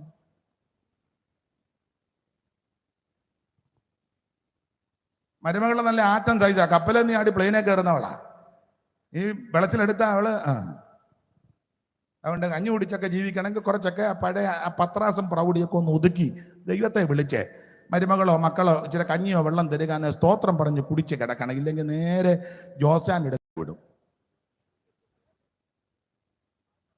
ഞാനിപ്പോൾ പോയിച്ചാ വന്നത്, അതുകൊണ്ടാണ് പറഞ്ഞത്. പിന്നെ അവിടെ കയറി പ്രാർത്ഥിച്ച് അതുങ്ങളെ എല്ലാം തലയെ കൈ വെച്ച് പ്രാർത്ഥിച്ച് കുറച്ചു നേരം അവിടെ ചെലവഴിച്ചാ വന്നെ. വളരെ മനോവേദനയാ കണ്ടിട്ട്. സ്തോത്രം. വലിയ മഹനീയമായ ശുശ്രൂഷയാണ്. എത്ര എണ്ണമാ അവിടെ കിടക്കുന്നത്. അതുകൊണ്ട് നീ പെരക്കകത്ത് കിടക്കുന്നുണ്ടല്ലോ, അതുകൊണ്ട് മരുമകളോട് മരുമൊക്കെ ഇടപെടണം. തള്ളേ ഇങ്ങോട്ട് നോക്കിക്കേ, നീ ഉമ്മ മരുമകളുടെ കുറ്റമെല്ലാം പറഞ്ഞ് പാസ്റ്ററുടെ ഭാര്യയോടൊന്നും ചെന്ന് മരുമകളുടെ കുറ്റം പറയരുത്, കൂട്ടുവിശ്വാസിയോടും പറയരുത്. മരുമകളാ, മോള് വല്ലപ്പോഴും കാണാമെന്ന് 1 കിലോ മുന്തിരിങ്ങായിട്ട് വരും, പകുതി അവള് തന്നെ തിന്നുക. മരുമകളാ നിനക്ക് വെള്ളം തരുന്നത്, വല്ലപ്പോഴാന്നില്ലല്ലേ എന്നും ആന്നില്ലൊരു ചായ തരുന്നില്ല. അതുകൊണ്ട് മരുമകളുടെ കുറ്റം ഒന്നും പറഞ്ഞേക്കരുത്. ഇങ്ങോട്ട് നോക്ക്, ഉറങ്ങുക, ഇങ്ങോട്ട് നോക്ക്. ഗുണം വരുന്ന കാര്യമായി പറഞ്ഞു തരുന്നത്. മരുമകളെ മരുമകളാ പക്ഷെ മകളായിട്ട് കാണാൻ. സ്തോത്രം. അങ്ങനെ കാണുക, നല്ല ബുദ്ധി ഉണ്ടാകും, നല്ല ഗുണം വരുമെന്ന്. അതുകൊണ്ട് മരുമകളോട് ഒരു കാര്യം പറയാം, അമ്മ ഇരുന്ന കാലത്തോളം ഇനി ഇരിക്കുകയല്ല. തള്ളയോട് നീ കുചുമ്പെടുക്കരുത്. ചൂടുവെള്ളം ചോദിക്കുമ്പോൾ ഇച്ചിരം കൊടുത്തേക്കണം, അത് കുടിക്കാനുള്ള പരുവത്തിൽ തിളച്ച വെള്ളം കൊണ്ട് തള്ളയുടെ തൊണ്ട പൊള്ളിക്കരുത്. മനസ്സിലായോ? ഇതൊക്കെ ചെയ്യണം. അന്യോന്യം ഇതൊക്കെ ചെയ്ത് മര്യാദയ്ക്ക് പോയാൽ എല്ലാവർക്കും അങ്ങ് ചെല്ലാം. ആട്ടെ, ഇടയ്ക്ക് കയറി പറഞ്ഞതേ ഉള്ളൂ. ഇടയ്ക്ക് ഞാൻ ഇങ്ങനെയൊക്കെ ചില ഗുണദോഷങ്ങളൊക്കെ പറയും, ഇഷ്ടമുള്ളവർ അംഗീകരിച്ചാൽ മതി. അപ്പൊ ശ്രദ്ധിക്കുക, ഇവിടെ യാക്കോബ് മരിക്കാറായി. അപ്പൊ യോസേപ്പിന് അറിവ് കൊടുത്തു, നിന്റെ അപ്പൻ ധീരമായി കിടക്കുന്നു. അപ്പോൾ യോസേപ്പ് അപ്പനെ കാണാൻ പോകുക. പ്രായമുള്ളവർ ക്ഷീണിതരോ രോഗികളാന്ന് അവരെ കാണാൻ പോകണം. അത് സഭയിലാന്നേലും കുടുംബത്തിലാന്നേലും ആരാന്നേലും പ്രായമുള്ളവർ, രോഗികൾ, ബലഹീനർ, ക്ഷീണർ, അങ്ങനെയുള്ളവരെ പോയി കാണണം, അവരോടുകൂടി ഇരിക്കണം. ഒക്കുന്നെങ്കിൽ 10 രൂപ കൊടുക്കാൻ ആപതുണ്ടെങ്കിൽ കൊടുക്കണം. ഇനി പൈസ ഇല്ലെങ്കിലും 10 മിനിറ്റ് ഇരുന്ന് അവർക്ക് ആശ്വാസവചനങ്ങൾ പറഞ്ഞ് അവരുമായിട്ടൊന്ന് സംസാരിക്കുക ചെയ്യുന്നത് അവർക്കൊരു അനുഗ്രഹമാണ്. ദൈവത്തിന് മഹത്വം. അപ്പനെ കാണാൻ ഉടനെ പോയെന്ന ഉടനെ, അങ്ങനല്ലേ, ഉടനെ വായിച്ചേ. അനന്തരം നിന്റെ അപ്പൻ ദീനമായി കിടക്കുന്നു എന്ന് വർത്തമാനം വന്നു. ഉടനെ ഉടനെ അവൻ മനേശ എഫ്രയീം എന്ന 2 പിള്ളേരെ കൂട്ടി കൊണ്ടുചെന്നു. നിന്റെ മകൻ യോസഫ് ഇതാ വരുന്നുവെന്ന് യാക്കോബിനെ അറിയിച്ചു. അതിനകത്ത് ഒരു ആത്മീയ ദൂത് പറഞ്ഞ ഭാഗം വിടാൻ വിവരിക്കാൻ നേരമില്ല. എടുത്ത വാക്യത്തോട് കൂടുപടുത്തുകയുള്ള കാര്യം പറയണം. അപ്പോൾ 147 വയസ്സുള്ള അപ്പൻ ഇങ്ങനെ കിടക്കുക, അനങ്ങാൻ മേല, മരിക്കാറായി. ആരേലും പരസകായം കൂടിയായി എഴുന്നേൽപ്പിക്കുക, ഇരുത്തുകയൊക്കെ ചെയ്യുന്നത്. അങ്ങനെ കിടക്കുന്ന അപ്പനോട് ആരോ ചെന്ന് പറഞ്ഞു, അപ്പച്ചാ, യോസേപ്പും പിള്ളേരും വരുന്നെന്ന്. യോസേപ്പും പിള്ളേരും വരുന്നു. അവിടെ വായിക്കുന്ന ഉടനെ യാക്കോബ് അപ്പോൾ ഇസ്രായേൽ തന്നെത്താൻ ഉറപ്പിച്ച് കട്ടിലേലിരുന്നു. തന്നെത്താൻ ഉറപ്പിച്ചെന്ന് പറഞ്ഞാൽ പരസകായം കൂടാതെ അപ്പൻ ചാടി അങ്ങ് എഴുന്നേറ്റു. ചാടി എഴുന്നേറ്റ് ആ കട്ടിലേൽ അങ്ങ് ഇരിക്കുക. എന്നാ ഈ പരസകായം കൂടാതെ ചാടി എഴുന്നേക്കാൻ കാരണം അപ്പന്റെ കാതിൽ കേട്ട ശബ്ദം എന്നാന്നറിയാമോ? യോസേപ്പും പിള്ളേരും വരുന്നു. ഇന്ന് രാത്രി ഇതിനകത്തെ ആത്മീയ പാഠം, നല്ല യോസേപ്പാകുന്ന യേശു ക്രിസ്തുവിന്റെ വീണ്ടും വരവിനെ പറ്റി കേൾക്കുമ്പോൾ നിന്റെ ക്ഷീണമെല്ലാം മാറണം, സകല തകർച്ചകളും തളർച്ചകളും മാറണം. ഇപ്പോൾ ശരീരത്തിൽ ബലഹീനതയുണ്ട്, രോഗങ്ങളുണ്ട്, പീഡകളുണ്ട്, സാമ്പത്തിക ബുദ്ധിമുട്ട് കാണാം, കുടുംബത്തിൽ പ്രശ്നങ്ങൾ കാണാം, കുഞ്ഞുങ്ങളുടെ വിഷയത്തിൽ മനം നൊന്തിരിക്കുക, ഭാര്യയോടുള്ള ബന്ധത്തിൽ, ഭർത്താവിനോടുള്ള ബന്ധത്തിൽ, ആ സമൂഹത്തോടുള്ള ബന്ധത്തിൽ പലവിധ വിഷയങ്ങളിൽ ഞരങ്ങിയും ഭാരപ്പെട്ടും ഇരിക്കുന്ന പലരും ഇന്ന് രാത്രി എന്നെ കേൾക്കുന്നുണ്ടെന്ന് എനിക്കറിയാം. എന്നാൽ നിങ്ങളോടൊരു കാര്യം പറയാൻ, രക്ഷിക്കപ്പെട്ട ദൈവമക്കളൊരു കാര്യം പറയാ, അധികം താമസിക്കാതെ നല്ല യോസേപ്പാകുന്ന യേശു ക്രിസ്തു വരാൻ പോകുകയാ. എത്രയും അല്പകാലം കഴിഞ്ഞിട്ട് വരുവാനുള്ളവൻ വരും. തനിക്കായി കാത്തു നിൽക്കുന്ന വിശുദ്ധന്മാരുടെ രക്ഷയ്ക്കപ്പെടുന്ന പാപം കൂടാതെ രണ്ടാമതും പ്രത്യക്ഷപ്പെടും. ചിലർ താമസമെന്ന് വിചാരിക്കുന്നത് പോലെ കർത്താവ് തന്റെ വാഗ്ദത്തം നിവർത്തിപ്പാൻ താമസിക്കുന്നില്ല. യൂദാ പറഞ്ഞിരിക്കുന്ന ആ കർത്താവ് എല്ലാവരും വിധിപ്പാനും അവർ അഭക്തിയോടെ ചെയ്ത ഭക്തിവിരുദ്ധമായ സകല പ്രവർത്തികളും, ആ ഭക്തി കെട്ട ഭാവികൾ തന്റെ നേരെ പറഞ്ഞ നിതൂരങ്ങൾ നിമിത്തം ഭക്തി കെട്ടവരെയൊക്കെയും ബോധം വരുത്തുവാൻ 1000 വിശുദ്ധന്മാരോട് കൂടെ വന്നിരിക്കുന്നു. മഹത്വ പ്രത്യക്ഷതയാണെങ്കിലും ദൂത് പറയുകയാ, യേശു വീണ്ടും വരും. ആ സുവാർത്ത കേൾക്കുമ്പോൾ ക്ഷീണമെല്ലാം മാറണം. യേശുവിന്റെ വരവിനെ പറ്റി കേൾക്കുമ്പോൾ ബലഹീനത മാറണം. അതിന് യേശുവിന്റെ വരവിന്റെ വിശേഷത, അന്ന് നമ്മുടെ സകല ദുരിതവും മാറും. ഈ താഴ്ചകളുള്ള ശരീരം ഒരു മഹത്വമുള്ള ശരീരം പ്രാപിക്കും. ഈ ബലഹീനമായ ശരീരം ബലമുള്ളൊരു ശരീരം പ്രാപിക്കുമെന്ന് അവൻ സങ്കീർത്തനക്കാരൻ പാടി. ഇപ്പോൾ നമ്മൾ ഈ ലോകത്തിലായിരിക്കുമ്പോൾ അവൻ സ്വന്തം നിന്ദകളും പീഡകളും ആക്ഷേപങ്ങളും അപമാനങ്ങളും, പൗലോസിന്റെ ഭാഷയെ പറഞ്ഞ മാനാപമാനങ്ങളും ദുഷ്കീർത്തി സൽകീർത്തികളും, കഷ്ടത, പട്ടിണി, നഗ്നത, ഉപദ്രവം, വാള്, അനർത്ഥം, കാട്ടിലെ ആപത്ത്, കള്ള സഹോദരന്മാരുടെ ആപത്ത്, കടലിലെ ആപത്ത്, പട്ടിണി, പൈതാകം എന്ന് വേണ്ട അനവധി നിരവധി ശോധനകളിൽ കൂടി കടന്നു പോകുന്ന ദൈവമക്കൾ സങ്കീർത്തനക്കാരൻ പാടുക, ഇത് മുഴുവൻ വേഗത്തിൽ തീരും, ഇത് വേഗം തീരുകയും ഞങ്ങൾ പറന്നു പോകുകയും ചെയ്യും എന്ന് പറഞ്ഞാൽ യേശുവിന്റെ വരവിൽ പ്രൈസ് ദി ലോർഡ് വരുമേ. തിരുവായി മൊഴിഞ്ഞവൻ അരുളിയപ്പോൾ വചനം നിറവേറ്റാൻ വന്നു സഭയെ ചേർക്കുവാൻ, വേഗമാകി മയിലെടുപ്പാൻ കൊണ്ടുവരുന്നു ജാലയിൽ പോയി ചേർത്ത് പന്തിയിലിരുത്താൻ, കൊണ്ടുവരുന്നു ജാലയിൽ പോയി ചേർത്ത് പന്തിയിലിരുത്താൻ, കൊണ്ടുവരുന്നു ജാലയിൽ പോയി ചേർത്ത് പന്തിയിലിരുത്താൻ. കാന്താവരവു കാത്തു കാത്തു ഞങ്ങളെത്ര നാൾ വാർത്തിടണം. കാന്താവരവു കാത്തു കാത്തു ഞങ്ങളെത്ര നാൾ എത്രയോ കാലമായി നോക്കി നോക്കി പാരിൽ മാത്രയും മാറാതെ കാത്തു നിന്നിടുന്നു. എന്നു നീ വന്നു കണ്ടിടും പൊന്മുഖം ഒന്ന് ചുംബിക്കുവാൻ. എന്നു നീ വന്നു കണ്ടിടും പൊന്മുഖം ഒന്ന് ചുംബിക്കുവാൻ.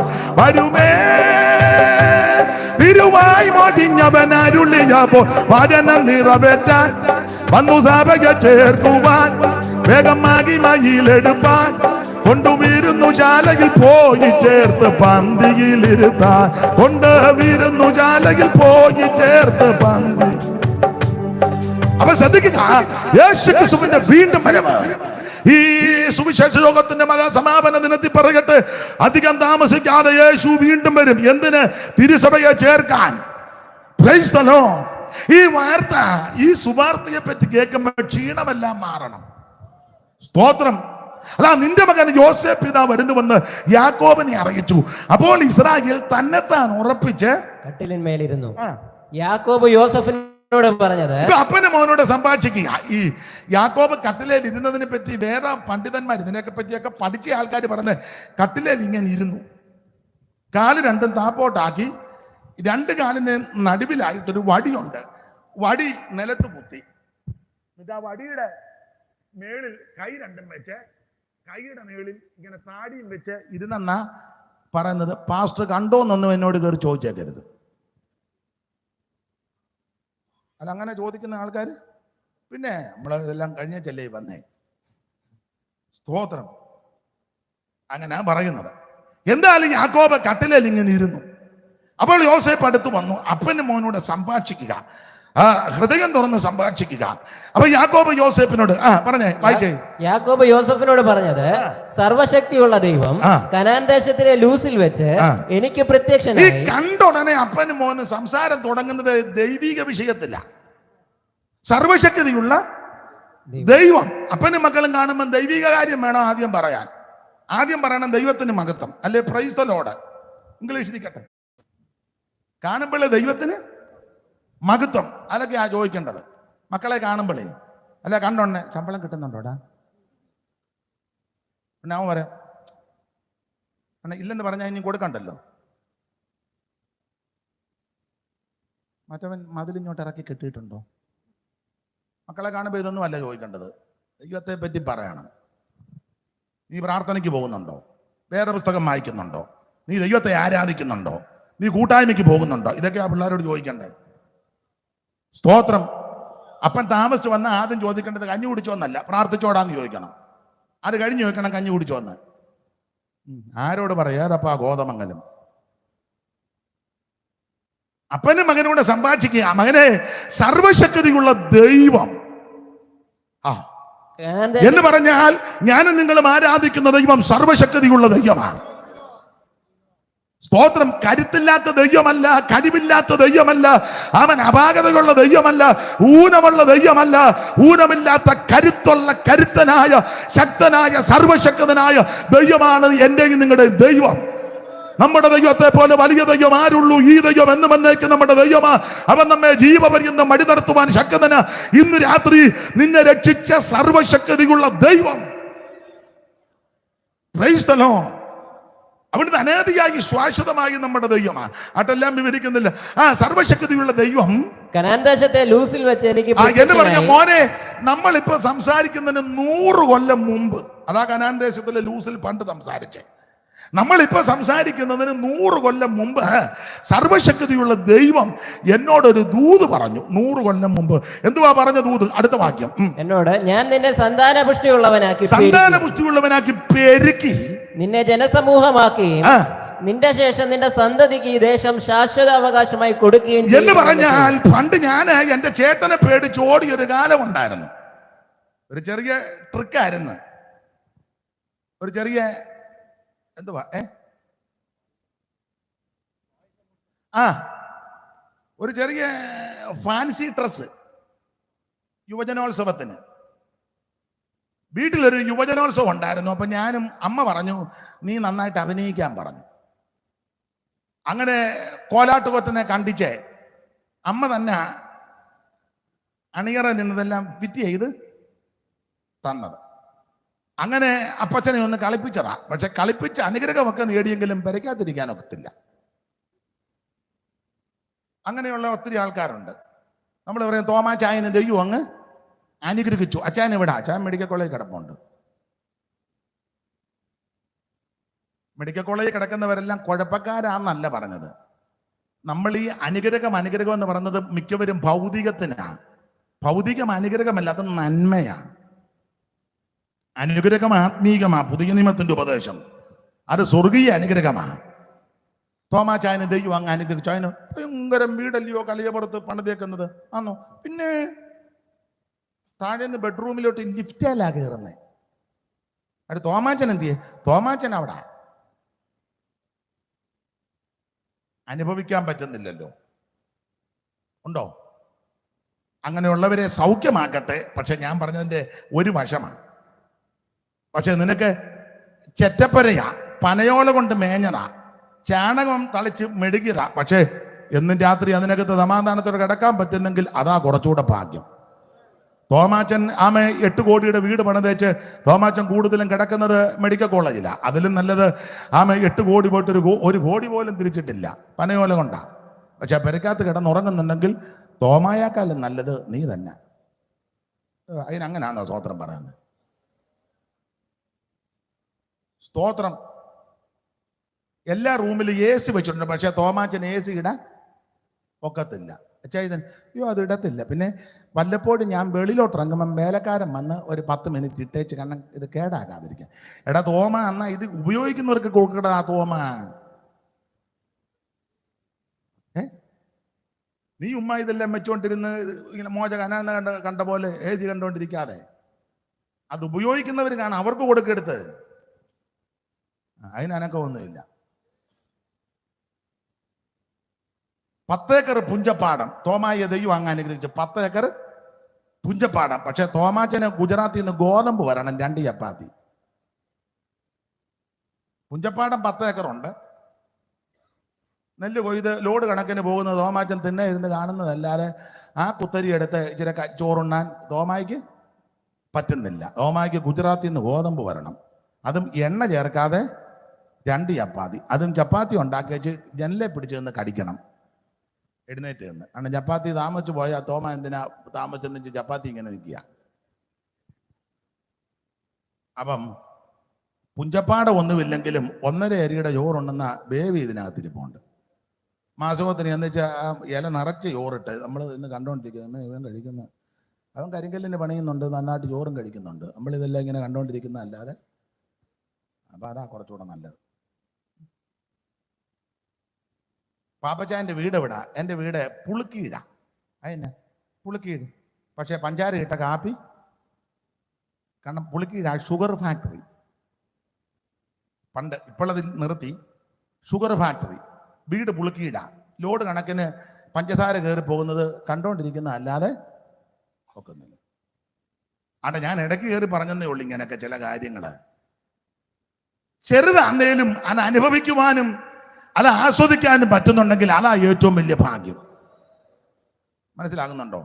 ഇഷ്ടംപോലെ ഭൗതികമുണ്ട്. തീന്മേശ മുഴുവൻ വിഭവസമൃദ്ധമായ ഭക്ഷണം ഇഷ്ടം പോലെ. ഇച്ചിരി ചിക്കൻ തരട്ടെ,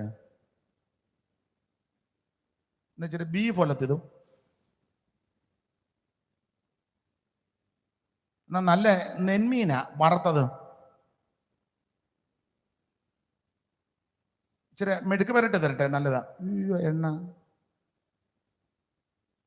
എന്നാ ഒരു പപ്പടം എടുത്ത് കഴിക്കൂ, പ്രഷർ. എന്നാ ഇച്ചിരി അച്ചാറ് തരട്ടെ. അയ്യോ തൊട്ട് പോകരുതെന്നാ. പിന്നെ എന്നാ വേണം? പാവയ്ക്കാത്തോരൻ കാണുമോ? അന്നേരം വീട്ടിൽ പണിക്ക് തന്നവൻ ഇത് മുഴുവൻ അടിച്ച് പെരുക്കുക. നമ്മളത് കണ്ടോണ്ടിരിക്കുക.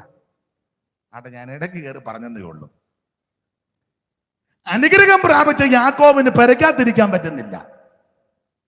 ജ്യേഷ്ഠൻ തന്നെ കൊല്ലാൻ വരിക. യാക്കോബ് ജ്യേഷ്ഠനെ പേടിച്ചോടി. അമ്മ ഉപദേശം കൊടുത്ത് ഓടിക്കോ, എൻ്റെ ആങ്ങളൻ ലാബാൻ പത്തനാരാമിലുണ്ട്, അങ്ങോട്ട് പൊക്കോളാൻ. IPC ഒന്നുമല്ല, സ്വതന്ത്ര സഭയാ, പുതിയ പൈനിയർ വർക്ക്.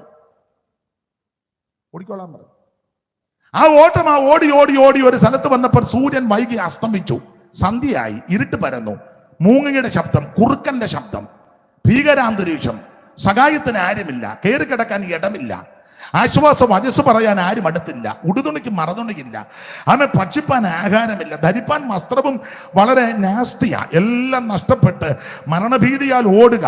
അന്ന് രാത്രി അവിടെ കിടന്നു. ആ രാത്രിയിൽ യാക്കോബ് ഒരു സ്വപ്നം കണ്ടു.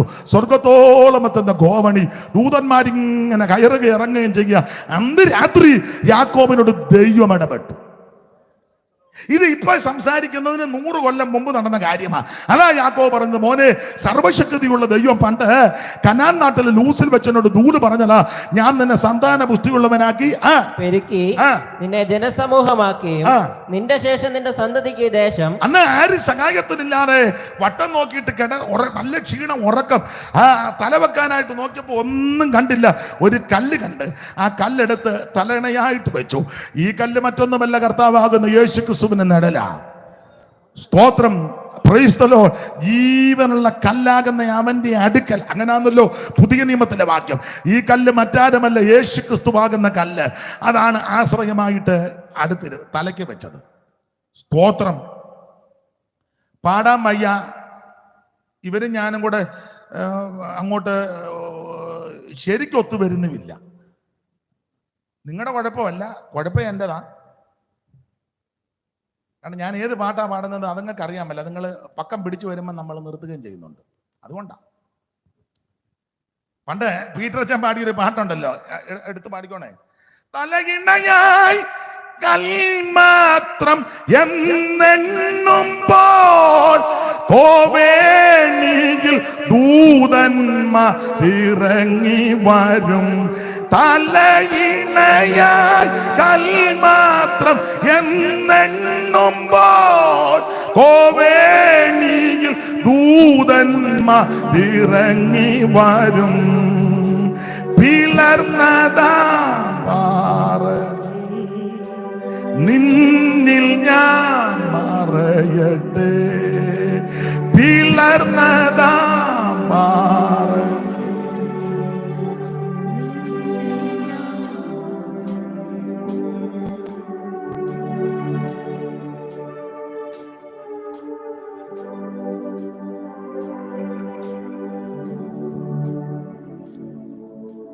പിളർന്നതാ പാറയേ നിന്നിൽ ഞാൻ മറയട്ടെ. സങ്കേതമേ എനിക്കാലംബമേ നിന്നിൽ ചാടിടുന്നവർക്ക് ആശ്വാസമേ. നിന്നാത്മബലം എനിക്കാനന്ദമേ. പിളർന്നതാ. അതെ, ഞാൻ അധികം വിവരിക്കുന്നില്ല. അന്ന് രാത്രി യാക്കോബിനോട് ദൈവം ഈ കാര്യമാണ് തന്റെ മകനോട് പറയുന്നത്. 48 ഓടിച്ച ഭാഗം വിടാം. ഞാൻ ഇബ്രാഹിമിനെ പറ്റി പറഞ്ഞപ്പോ ഒരു മുഖവര പറയുന്നതേ ഉള്ളൂ. അങ്ങനെ പറഞ്ഞ ചപ്പനാകുന്ന പുത്രനാകുന്ന യോസേഫിനോട് പറഞ്ഞു, മോനെ ആട്ടെ, നമ്മൾ തമ്മിലൊന്ന് കണ്ടല്ലോ, ഞാൻ മിസ്രയീമിൽ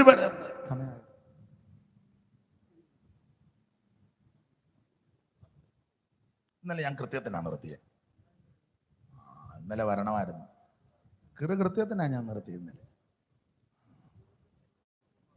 അവിടെ ചില കാര്യം പറയാനുണ്ട്.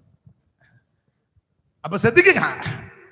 യാക്കോബ് പറയുക, മോനെ, സർവശക്തിയുള്ള ദൈവം എന്നെ അനുഗ്രഹിച്ചു. ഞാൻ ഈ മിസ്രയീമിൽ വരുന്നതിന് മുമ്പ് നിനക്ക് 2 പിള്ളേര് ജനിച്ചെന്ന് ഞാൻ കേട്ടു. ആ കൊച്ചുങ്ങളെ 2 പേരെ ഇഞ്ഞു കൊണ്ടുപോവാ. രൂപയും ശിമിയോനും എന്നതുപോലെ ആ കുഞ്ഞുങ്ങൾ 2 എനിക്കുള്ളവരായിരിക്കണം എന്ന് പറഞ്ഞാൽ എൻ്റെ കണ്ണടന്നതിന് മുന്നേ കാര്യം പറഞ്ഞ് ഈ കൊച്ചുങ്ങളെ 2 ഈ ഗോത്രത്തിലോട്ട് ഞാൻ പേര് ചേർത്ത് കയറ്റാൻ പോവാ. ഇനി കൊണ്ടുവരാൻ പറഞ്ഞു. എന്നിട്ട് അപ്പനൊരു സാക്ഷ്യം പറഞ്ഞു. ആരാ? യാക്കോബ് ഒരു സാക്ഷ്യം. അത് ഇപ്പോഴത്തെ പത്രഭാഷയല്ല, എന്നാൽ ഇപ്പൊ പത്രത്തിൽ ആ ഭാഷ വരുന്നുമുണ്ട്. എന്നാൽ കോട്ടയം ഭാഷ അല്ല. എന്നാൽ ഇപ്പൊ അത് വരുന്നുണ്ട്. പിള്ളേരുടെ ഭാഷ പറഞ്ഞ അപ്പനൊരു കിടിലൻ സാക്ഷ്യം പറഞ്ഞു. യാക്കോബ് ഒരു കിടിലൻ സാക്ഷ്യം. 11 വാക്യം വായിച്ചേ, 48:11. അപ്പച്ചന്റെ കിടിലൻ സാക്ഷ്യം വായിച്ചേ. ഇസ്രായേൽ യോസഫിനോട് നിന്റെ മുഖം കാണുമെന്ന് ഞാൻ വിചാരിച്ചിരുന്നു. യാക്കോബ് തന്റെ മകനാകുന്ന യോസേപ്പിനോട് പറയാം, അല്ലയോ മകനെ യോസേപ്പ്, നിന്റെ മുഖം കാണുമെന്ന് പോലും ഞാൻ വിചാരിച്ചിരുന്നു എന്ന് പറഞ്ഞാൽ നീ നശിച്ചു പോകുന്നു, നീ മുടിഞ്ഞു പോകുന്നു, നീ തകർന്നു പോകുന്നു, നീ ഇനി ആമ രക്ഷപ്പെടുകയില്ലെന്നും വരത്തില്ലെന്നും, നിന്നെ ഒരു കാട്ടുമൃഗം, ഒരു വന്യമൃഗം അവൻ കടിച്ചു കീറി നിന്നെ കൊന്നെന്ന് ഇവന്മാരെല്ലാം കൂടെ ചേർന്ന് സംഘം ചേർന്ന് പക്ഷം പിടിച്ച് അവൻ എന്റെ അടുക്ക വന്ന് പറഞ്ഞൊരു ദിവസമുണ്ട്. അപ്പച്ചാ യോസേപ്പിന് എഴുന്നേക്കത്തില്ല, യോസേപ്പ് വരത്തില്ല, യോസേപ്പിനെ പ്രതീക്ഷിക്കണ്ട, യോസേപ്പിന് കാണത്തില്ല. വേണ്ട, ഈ തുണി കണ്ടോ, അപ്പച്ചൻ കൊടുത്ത തുണി, ഇതിൽ കിടന്ന ചോരയെല്ലാം കണ്ടോ, തെളിവ്. തെളിവ് ഇതാ അപ്പച്ചാ തെളിവ്. ഇന്നത്തെ പരിശോധനാ മാർഗം ഒന്നും അന്നില്ലല്ലോ. ചുമന്ന ഇത് കണ്ടപ്പോ അപ്പനോർത്ത് യോസേപ്പിന്റെ ചോരയാന്ന്. ഇന്നത്തെ പരിശോധനയായിരുന്നു അറിഞ്ഞാനും. യോസേപ്പിന്റെ ചോരയാന്നും പറഞ്ഞ് അപ്പനെ തുണിയെല്ലാം കൂടെ നോക്കിയപ്പോ തുണിയിലെ ഉമ്മയും വെച്ച് ഉമ്മാരെ അത്രയും ഒപ്പിച്ചു വെച്ചത്. സ്തോത്രം. ഇനി യോസേപ്പ് ഇല്ലെന്ന്. സ്തോത്രം. ഇനി അതിന് മറുവശമുണ്ട്. അപ്പനെ ഇത് ഒപ്പിക്കാൻ അപ്പന് അത്ര കുറഞ്ഞ ആളൊന്നും യോടി എൻ്റെ പൊന്നച്ചോ. ഈ നിങ്ങൾ ആ പുസ്തകം പഠിക്കുമ്പോൾ അറിയാം, ഈ യോസേപ്പിന്റെ അങ്കി, അപ്പം കൊടുത്ത അങ്കിയില് ഇവര് ചോര പെരട്ടി. എന്തോ ചോരയാ?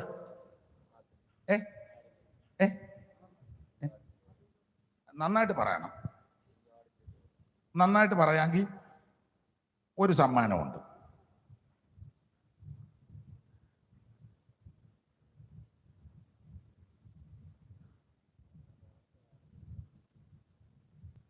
അവിടെ എഴുതിയിരിക്കുന്നത് കോലാട്ടുംകുട്ടിയെ കണ്ടിച്ച് അതിന്റെ ചോര. അതിനായമാര് സൂക്ഷ ഈ കോലാട്ടുംകുട്ടിയെ കണ്ടിക്കാൻ കാര്യം, ഈ അപ്പൻ പണ്ട് 2 കോലാട്ടുംകുട്ടിയെ കണ്ടിച്ച് ആ ഫാൻസി ഡ്രസ് നടത്തിയത്.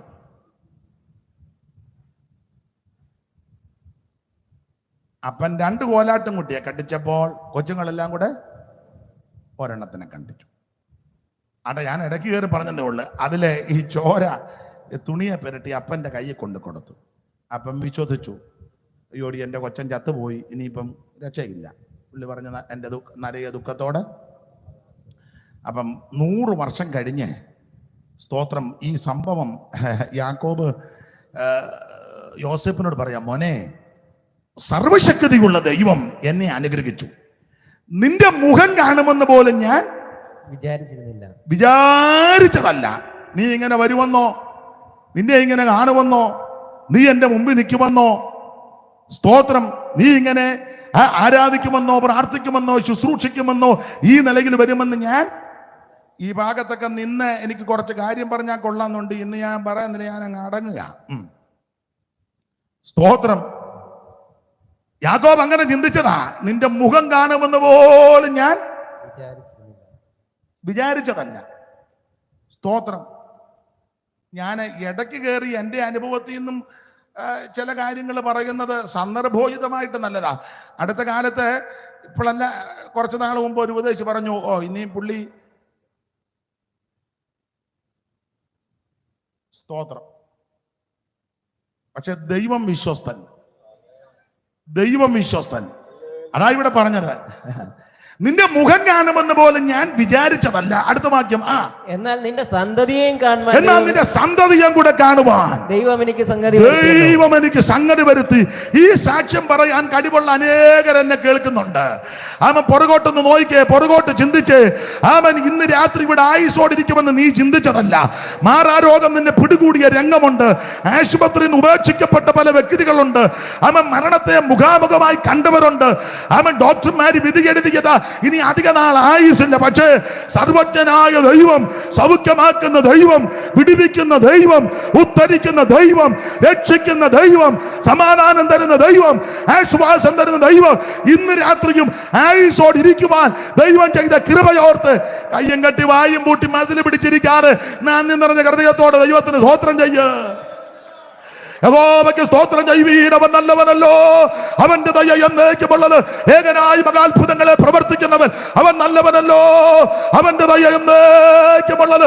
നമ്മുടെ നാഴ്ചകൾ നമ്മെ ഓർത്തവൻ അവിടുന്ന് നല്ലവനല്ലോ, അവിടുത്തെ ദയ എന്നേക്കുമുള്ളത്. സകല ജഡത്തിനും ആഹാരം കൊടുക്കുന്നവൻ അവൻ നല്ലവനല്ലോ, അവന്റെ ദയ എന്നേക്കുമുള്ളത്. ദൈവത്തിന് സ്തോത്രം ചെയ്യുവീൻ, അവൻ നല്ലവനല്ലോ, അവിടുത്തെ ദയ എന്നേക്കുമുള്ളത്. ഇന്ന് രാത്രി സഹോദര, സ്നേഹിത, മാതാവേ, പിതാവേ, ആക്കമുണ്ടെങ്കിൽ കയ്യും കെട്ടി വായും പൂട്ടി മസിലി പിടിച്ച് മൗനമായിട്ടിരിക്കാതെ ഇന്ന് രാത്രി ദാവീദ് പറഞ്ഞതുപോലെ ഞാൻ എന്റെ ശബ്ദമുയർത്തി എന്റെ ദൈവത്തോട് ഉറക്കെ വിളിക്ക്, അടങ്ങിയിരിക്കരുത്. കാകളം പോലെ ശബ്ദമുയർത്തി ദൈവത്തിന് മഹത്വം കൊടുക്ക. ഹല്ലേലൂയ. യാക്കോബ് പറയാ, നിന്റെ മുഖം കാണുമെന്ന പോലെ കരുതിയതല്ല, പക്ഷെ എന്റെ ദൈവം അത്ര വിശ്വസ്തൻ. നിന്നെ മാത്രമാണോ, നിന്റെ സന്തതിയും കൂടെ കാണുവാൻ എന്റെ ദൈവം എനിക്ക് ഭാഗ്യം നൽകി. ഞാൻ എപ്പോഴും ദൈവദാസന്മാരോടൊക്കെ പറയും, മക്കളെ കാണുന്നത് ഒരു ഭാഗ്യമാ, സ്തോത്രം ചെയ്തോണം. കൊച്ചുമക്കളെ കാണുന്ന കുറച്ചുകൂടെ ഭാഗ്യമാ. എന്റെ അഭിപ്രായം പറയാം, മക്കളുള്ളവര് സ്തോത്രം പറയുന്നതിലും ഏറെ സ്തോത്രം കൊച്ചുമക്കളുള്ളവര് പറയണം. പിന്നെ കൊച്ചുമക്കളൊക്കെ ഉള്ളതൊരു വലിയ ഭാഗ്യമല്ലേ. അപ്പച്ചൻ്റെ ചെവി പിടിച്ച് കൊച്ചൻ ഞാലുകയും മുടി പിടിച്ച് വലിക്കുകയും അപ്പച്ചൻ്റെ മീശയെ പിടിച്ച് വലിക്കുക, അതൊക്കെ ഒരു ഭാഗ്യമാണ്. എൻ്റെ ഭാഷയെ ഭാഗ്യമൊന്നും പറയാതിരിക്കുന്നതാ. മക്കളെ കാണുന്നതും കൊച്ചുമക്കളെ കാണുന്ന ഒരു ഭാഗ്യമാണ്.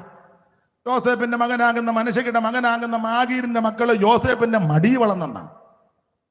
അങ്ങനെ ആ പുസ്തകത്തിൽ വാക്യം. അതൊക്കെ ഒരു വലിയ ഭാഗ്യമാണ്. ആരോട് പറയാൻ? ഭാഗ്യം, നല്ല ഭാഗ്യമാണ്. സ്തോത്രം. ഭയങ്കര സാക്ഷ്യമാണ് പറഞ്ഞത്. ചുരുക്കി പറഞ്ഞാൽ ഇങ്ങനെ പിള്ളേരെ കൊണ്ടുവന്ന് യാക്കോബ് കൈ പണച്ചു വെച്ച് അനുഗ്രഹിച്ചു. അങ്ങനെ വലങ്കൈ എബ്രഹീമിന്റെ തലയിൽ വെച്ച് യോസേപ്പ് പിള്ളേരെ അനുഗ്രഹിച്ചു. ആ എബ്രഹീമിനെ പറ്റിയാണ് ഹോശിയ പ്രവചനത്തിൽ പ്രതിപാദ്യ വിഷയം. ഇനി ഓടിച്ചങ്ങ് പോകാം. ആ ഹോശിയ പ്രവചനത്തിലെ പ്രതിപാദ്യ വിഷയം എബ്രഹീം എന്ന ഗോത്രത്തെ പറ്റിയ 2:14 വിസ്തരിക്കുന്നില്ല, പറയുക, അതുകൊണ്ട് ഞാൻ അവളെ വശീകരിച്ച് മരുഭൂമികൾ കൊണ്ടുവന്ന് അവളോട് ഹൃദ്യമായി സംസാരിക്കും. ഇന്ന് രാത്രി കമ്പിവാചകം പോലെ ചില കാര്യങ്ങൾ പറയാ. അവൻ നിന്നോട് സംസാരിക്കുന്ന ഒരു ദൈവമുണ്ട്, നിന്നോട് ഇടപെടുന്ന ഒരു ദൈവമുണ്ട്. എവിടെ? മരുഭൂമികൾ കൊണ്ടുവന്ന് നിന്നോട് സംസാരിക്കും. ഇനി ഓടിച്ച് ചില കാര്യങ്ങൾ പറയാ. അവൻ ഇന്ന് രാത്രിയിൽ നമ്മൾ അല്പസമയം കൊണ്ട് ചിന്തിക്കാൻ പോകുന്ന വിഷയം മരുഭൂമിയിൽ എന്തൊക്കെ ഉണ്ടെന്നാ. അവൻ യിരെമ്യാ പ്രവചനം 31-ാം അധ്യായത്തിന്റെ 2-ാമത്തെ വാക്യത്തിൽ കാണുന്നത് മരുഭൂമിയിൽ കൃപ കണ്ടെത്തി എന്നാണ്. വാളിന് തെറ്റിപ്പോയവരെ പറ്റി അടുത്ത വാക്യം പറയുക, അവര് മരുഭൂമിയിൽ കൃപ കണ്ടെത്തി. ദൈവത്തിന്റെ മഹത്വം. എന്താണ് ഈ മരുഭൂമി? ഓടിച്ച് പറയാ. മരുഭൂമി എന്ന് പറഞ്ഞാൽ നമ്മുടെ വിഷയത്തോട് ബന്ധപ്പെട്ട് പഠിക്കുക. എന്താണ് മരുഭൂമി? ഒറ്റ വാക്കി പറയാ, പുതിയ നിയമ ഉപദേശത്തോട് ചേർത്ത് പറയാ. മരുഭൂമി എന്ന് പറഞ്ഞാൽ ദൈവസഭയായിട്ടും ചിത്രീകരിക്കാം. കാരണം അപ്പോസ്തലപ്രവൃത്തി 7-ാം അധ്യായത്തിൽ നമ്മൾ വായിക്കുന്നത്, ആമേൻ, സീനായി മലയിൽ തന്നോട് സംസാരിച്ച ദൂതനോടും നമ്മുടെ പിതാക്കന്മാരോടും കൂടെ മരുഭൂമിയിലെ സഭയിലിരുന്നവൻ. അപ്പോൾ ഈ വാക്യവും കൂടെ ചേർത്ത് പഠിച്ചാൽ മരുഭൂമി എന്ന് പറഞ്ഞാൽ ദൈവത്തിന്റെ സഭയാണ്. ഇന്ന് രാത്രിയിലെ വിഷയമെന്ന ഈ മരുഭൂമിയിൽ എന്തൊക്കെ ഉണ്ടെന്നാ. ഈ മരുഭൂമിയിൽ എന്തൊക്കെ ഉണ്ടെന്ന് അറിഞ്ഞിട്ട് മരുഭൂമിക്കൂടി യാത്ര ചെയ്താൽ ഈ യാത്ര ആനന്ദത്തിന്റെ യാത്രയാ. ഒന്നും അറിയാൻ മേലാണെന്ന് ഈ യാത്ര ചെയ്യും വല്ലതും എന്തെങ്കിലും സംഭവിച്ചാൽ തകർന്നും പോകും. പണ്ടൊരു യോഗത്തിന് പ്രസംഗിച്ചു കഴിഞ്ഞപ്പോൾ 2 അപ്പച്ചന്മാർ സംസാരിക്കുക. പ്രായമുള്ള അപ്പന്മാരാ. രണ്ടും പ്രായമുള്ളവരും ഒരാൾ പഴയ വിശ്വാസി, ഒരാൾ പുതുതായിട്ട് വന്നതാ. അപ്പൊ പുതുതായിട്ട് വന്നയാൾ പഴയ ആളിനോട് പറയാ, ചാക്കോച്ച, പെന്തിക്കോസ് വന്നപ്പോഴാ ഇത് ഉണ്ടെന്നറിഞ്ഞ്. എന്നതാണെന്നറിയാൻ മേലെ എന്തോ വിഷയമാണ്. അപ്പൊ പഴയ ആളിനോട് പുതിയ ആള് പറയാ, ചാക്കോച്ച, പെന്തിക്കോസ് വന്നപ്പോഴാ ഇത് ഉണ്ടെന്ന് അറിഞ്ഞ്. അപ്പൊ പഴയ വിശ്വാസി ഒരു ഊറിയ ചിരി ചിരിച്ചേച്ച് പുതിയ വിശ്വാസി പറഞ്ഞു, കീവറീച്ച, ഇതെല്ലാം ഉണ്ടെന്നറിഞ്ഞുകൊണ്ടാ ഞാൻ ഇതിനകത്ത് നിൽക്കുന്നത് എന്ന് പറഞ്ഞാൽ പുതിയ ആളിന് എന്തൊക്കെ ഉണ്ടെന്ന് അറിയത്തില്ല. അപ്പോൾ ഏതോ വിഷയം വന്നപ്പം ആ മനുഷ്യൻ ആകെ തളർന്നു. എന്നാൽ പഴയ ആളിനറിയാം ഇതിനകത്ത് എന്തെല്ലാം ഉണ്ട്. ആ ഉള്ള ഏതോ ഒരു വിഷയം വന്നപ്പോൾ പുള്ളി ചഞ്ചലിച്ചില്ല. പുള്ളി പറഞ്ഞ്, കീവറീച്ച, ഇതെല്ലാം ഉണ്ടെന്നറിഞ്ഞുകൊണ്ടാ ഞാൻ ഇതിനകത്ത് നിൽക്കുന്നത്. നമുക്ക് ആ വിഷയം വിട്ട ആശയം ഇതാ, ഈ മരുഭൂമിയിൽ എന്തൊക്കെ ഉണ്ടെന്നറിഞ്ഞിട്ട് നീ യാത്ര ചെയ്താൽ ഈ യാത്രയിൽ നീ ക്ഷീണിക്കത്തില്ല, ഈ യാത്രയിൽ നീ തളർന്നു പോകത്തില്ല, പിന്മാറത്തില്ല, പതറത്തില്ല, ചഞ്ചലിക്കത്തില്ല. അതുകൊണ്ട് ഇന്ന് രാത്രി കമ്പിവാചകം പോലെ നമുക്ക് ചിന്തിക്കാം മരുഭൂമിയിൽ എന്തുണ്ടെന്ന്. ഞാൻ വാക്യങ്ങൾ ആദ്യം പറയാം. എടുത്തു വെച്ചേച്ച് അല്ലെ താള് മറിച്ച് വരുമ്പോൾ സമയം പോകുമല്ലോ. ഞാൻ ആദ്യം വാക്യം പറയാം, അത് എടുത്തു വെച്ച് ക്രമത്താലെ വായിക്കണം. ഒക്കുന്നിടത്തോളം നമുക്ക് സംസാരിക്കാം, ഇല്ലെങ്കിൽ ബാക്കി പിന്നീട് ഒരു അവസരമാകട്ടെ. മരുഭൂമിയിൽ എന്തുണ്ട്, അതാ നമ്മുടെ വിഷയം. ഉൽപ്പത്തി പുസ്തകം 21:14 വായിക്കണം. പിന്നെ അതിൻ്റെ 19, പുറപ്പാട് 3:1-2, പുറപ്പാട് 5:1-2, പിന്നെ പുറപ്പാട് 15 22 മുതൽ 27 വരെ വായിക്കണം. പിന്നെ പുറപ്പാട് 16:31, പിന്നെ മത്തായി 4:1, 3:1, മർക്കോസ് 1:2, 3, 29 സങ്കീർത്തനം 8-9 വാക്യം. ബാക്കി ഞാൻ പിന്നെ പറയാം. ആദ്യം ഉൽപ്പത്തി 21:14 വായിച്ചേ. ഇന്ന് രാത്രിയിലെ വിഷയം മരുഭൂമിയിൽ എന്തൊക്കെ ഉണ്ടെന്നാ. ഉൽപ്പത്തി 21:14 പെട്ടെന്ന് വായിച്ചാട്ടെ. പെട്ടെന്ന് 21:14. അബ്രഹാം അധികാലത്ത് എഴുന്നേറ്റ് അപ്പവും ഒരു തുരുത്തി വെള്ളവും എടുത്ത് ഹാഗാന്റെ തോളിൽ വെച്ച് കുട്ടിയെ കൊടുത്തവളെ അയച്ചു. അടുത്ത വാക്യം, അവൾ പുറപ്പെട്ട് ബേർശേബ മരുഭൂമിയിൽ ഉഴന്നു നടന്നു. ഇന്ന് രാത്രി ശ്രദ്ധിക്കുക, ബേർശേബ മരുഭൂമിയിൽ തന്റെ തലമുറയാകുന്ന ഇശ്മയേലിന്റെ കൈക്ക് പിടിച്ച് ഭാരത്തോടെ യാത്ര ചെയ്യുന്ന ഒരു സഹോദരി. നമ്മുടെ വിഷയം മരുഭൂമിയിൽ എന്തുണ്ടെന്നുള്ളതാ. എന്താ മരുഭൂമി? അത് ദൈവസഭ. ഏതാ സഭ? അത് സത്യസഭ. ഏതാ സത്യസഭ? അത് ഇന്നലെ ഞാൻ ചെറുതായിട്ട് സൂചിപ്പിച്ചു. ഓരോ സഭക്കാരും പറയുന്നത് ശരിയായ സഭ അവരുടെ സഭയാണ്. നമ്മളെല്ലാവരും അങ്ങനെ അവനോൻ ഉൾപ്പെട്ട് നിൽക്കുന്ന സഭയാണ് ശരിയായ സഭ. കത്തോലിക്കരായ സഹോദരന്മാർ പറഞ്ഞ ശരിയായ സഭ കത്തോലിക്ക സഭ, തിരുസഭ എന്നാ പറയുന്നത്. കത്തോലിക്കലൊന്നും പറയാല് തിരുസഭ. അവര് പറയുന്ന ശരിയായ സഭ തിരുസഭ, കത്തോലിക്ക സഭ. നമ്മൾ പെന്തിക്കോസ്താ ശരിയായ സഭയെന്ന് പറഞ്ഞാൽ പാങ്ങിനാണ് നല്ല ബോർഡ് കിട്ടും. അവർ വേറെ ആരെയും അംഗീകരിക്കുന്നില്ല. അവർ പറയുന്നത് പോപ്പിന്റെ അധീനതയിൽ ലോകമെമ്പാടും വിശ്രുതമായി പരന്ന് പടർന്ന് പന്തലിച്ച് കിടക്കുന്ന ബൃഹത്തായ സ്ഥാപന ജംഗമ വസ്തുക്കൾ എണ്ണമെടുക്കാൻ പറ്റാത്ത വിധത്തിൽ ഇങ്ങനെ പടർന്നു കിടക്കുന്ന സഭ ശരിയായ സഭ കത്തോലിക്ക സഭയാണെന്ന് അവർ പറയുന്നത്. അപ്പൊ അവരെ കണ്ണിച്ചുകൊണ്ട് ഓർത്തഡോക്സ് യാക്കോബ വിഭാഗങ്ങളൊക്കെ തർക്കമുണ്ടെങ്കിലും അവർ പറഞ്ഞ പാരമ്പര്യ സഭ അവര് അന്ത്യോക്യ സിംഹാസനം. പത്രോസിന് അന്ത്യോക്യയിൽ സിംഹാസനം ഉണ്ടായിരുന്നെന്നും ആ സിംഹാസനത്തെ തുടർച്ചയാ. പത്രോസിനും പൗലോസിനും ഒന്നും കൊരണ്ടി പോലും ഇല്ലായിരുന്നു. പിന്നെ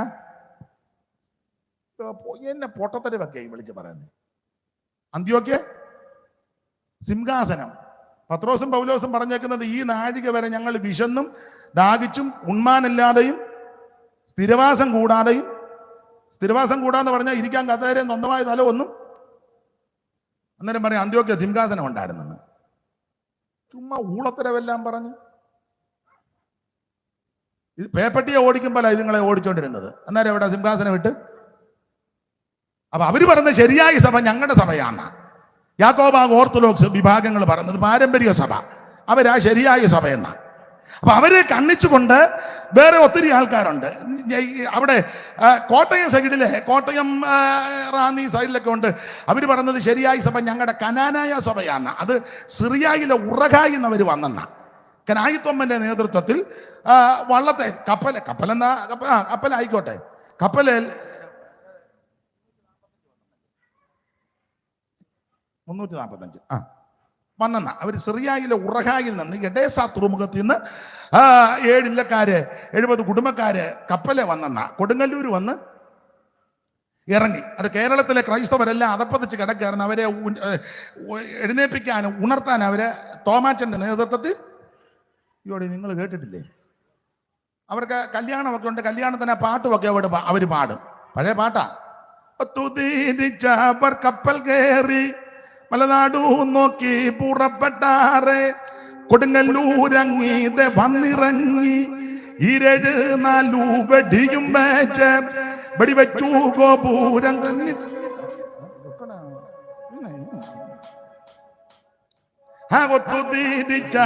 കപ്പൽ കയറി മലനാടു നോക്കി പുറപ്പെട്ടാറെ കൊടുങ്ങല്ലൂരങ്ങീതെ വന്നിറങ്ങി 7-4 വെടിയും വെച്ച് വെടിവെച്ചു ഗോപുരം തന്നിൽ കയറി. ശിപ്പായിമാരവർ വിളികൊള്ളുന്നു പള്ളിത്തണ്ടിന്മേൽ കൊടിയും കൂത്തി. പിന്നെ ഒത്തിരി ഉണ്ട്. വെട്ടത്ത് മന്നൻ കൂടെയുണ്ട്, മന്നൻ കിനാനമൻ കൂടെയുണ്ട്, ഉറഹാമാർ കൂടെയുണ്ട്, കശീഷായുണ്ട് എന്നൊക്കെ ഉണ്ട്. അപ്പൊ ഇവര് പറയുന്നത് ശരിയായ സഭ അവരുടെ സഭയാണ്. തൃശ്ശൂർ ഏറിയാലുണ്ട് കൽദായ സുറിയാനി സഭ. അവര് പറയുന്നത് ശരി. നിങ്ങൾ എന്നെ 3 പേരുടെ വർത്താനം പറഞ്ഞു. ഏത്? അത് നല്ല കാര്യമാണ്. ഞാനോടത്ത് ഞാൻ പാടിയത് തെറ്റിയെന്ന്. അപ്പൊ ശ്രദ്ധിക്കുക, അവര് പറഞ്ഞ ശരിയായ സഭ ആ സഭയാണ്. അപ്പൊ ഇവരെ കണ്ണിച്ചുകൊണ്ടാണ് മാർത്തോമക്കാർ വന്നിരിക്കുന്നത്. അവര് പറഞ്ഞ ശരിയായ സഭ മാർത്തോമ, തോമാശ്ലീഹായുടെ പാരമ്പര്യം അവകാശപ്പെട്ട 52 തോമാച്ചൻ കൊടുങ്ങല്ലൂരം കണ്ട് വന്നെന്ന 4 ബ്രാഹ്മണ കുടുംബത്തെ മുക്കി പോലും കള്ളി, കാളികാവ്, ശങ്കരപുരി, പകലോമറ്റം, എല്ലായിടത്തും പകലോമറ്റംകാരുണ്ട്. കള്ളിക്കാരെ ഇന്ന് വരെ കണ്ടിട്ടില്ല. ആ പേരത്ര നല്ലതല്ല, കള്ളി.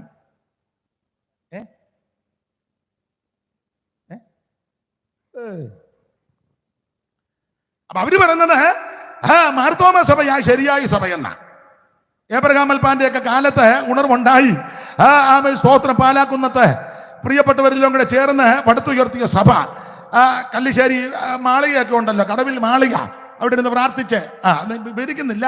അവര് പറഞ്ഞത് ശരിയായ സഭ മാർത്തോമ സഭയാണ്. അതിന് വാദഗതികളൊക്കെ ഉണ്ട്. ഇവരെ കണ്ണിച്ചുകൊണ്ട് ഇവാഞ്ചലിക്കാര്, അതിൽ നിന്ന് പോന്ന ആൾക്കാരാ. അവര് പറഞ്ഞത് ശരിയായ സഭ ഇവാഞ്ചലിക്കലാണ്. അപ്പൊ ഇതിനൊക്കെ പ്രധാനപ്പെട്ട സഭയാ CMS, പണ്ട് CMS, ഇപ്പൊ CSI, ആംഗ്ലിക്കൻ സഭകള്. അവര് പറഞ്ഞത് ശരിയായ സഭ അവരുടെ സഭയാണെന്ന്. അപ്പൊ അവരെ കണ്ണിച്ചുകൊണ്ട് സാൽവേഷൻ ആർമി, സൂപ്പ് സാൽവേഷൻ എന്ന ഒരു ചിന്ത. അവര് പറഞ്ഞത് ശരിയായ സഭ സാൽവേഷൻ ആർമി, രക്ഷാ സൈന്യം. വില്യം ബൂത്ത് നേതൃത്വം കൊടുത്ത് അനുഗ്രഹിക്കപ്പെട്ട സഭ. അവര് പറഞ്ഞത് ശരിയായ സഭ സാൽവേഷൻ ആർമി. ഇവരെ എല്ലാം കണ്ണിച്ചുകൊണ്ടാണ് ബ്രദറുകാർ രംഗത്ത് വന്നത്. നോയൽ സാഹിബും നാഗൽ സാഹിബിന്റെ ഒക്കെ കാലത്ത് അവർ പറഞ്ഞത് ബാസൽ മിഷൻകാരിടയ്ക്കുണ്ട്, തൃശ്ശൂരും കോഴിക്കോടും ഒക്കെ. അവർ പറഞ്ഞത് ശരിയായ സഭ ഇതാണെന്നാ. അപ്പോൾ ഈ ബ്രദറുകാർ പറയുന്നത് ഇതൊന്നും സഭയല്ല, ശരിയായ സഭ സഹോദര സഭ. അതാണ് അവർ പറയുന്നത്. ഒരു വാക്യം എടുത്താൽ 8ആയിട്ട് കീറി, ആ കീറിയ ഒന്നിനെ എടുത്ത് പിന്നെ 4ആയിട്ട് കീറി, 4ആയിട്ട് കീറിയതിനെ ഒന്നിനെടുത്ത് 7ആയിട്ട് കീറി, 7ആയിട്ട് കീറിയതിന്റെ ഒരു ചരടെടുത്ത് 3ആയിട്ട് മലത്തി.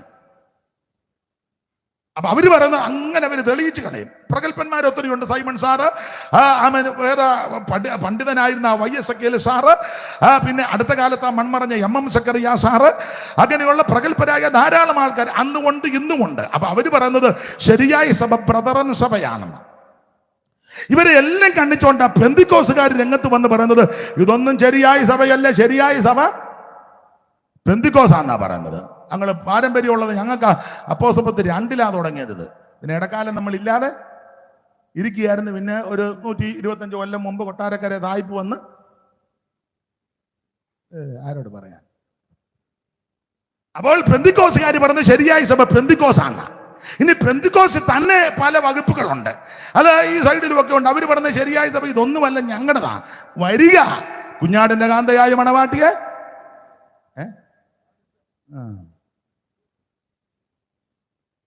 അപ്പൊ ഓരോ സഭക്കാരും ഓരോ സംഘടനക്കാരും അവരെ ഉൾപ്പെട്ട് നിൽക്കുന്നതാണ് ശരിയായ സഭ എന്ന.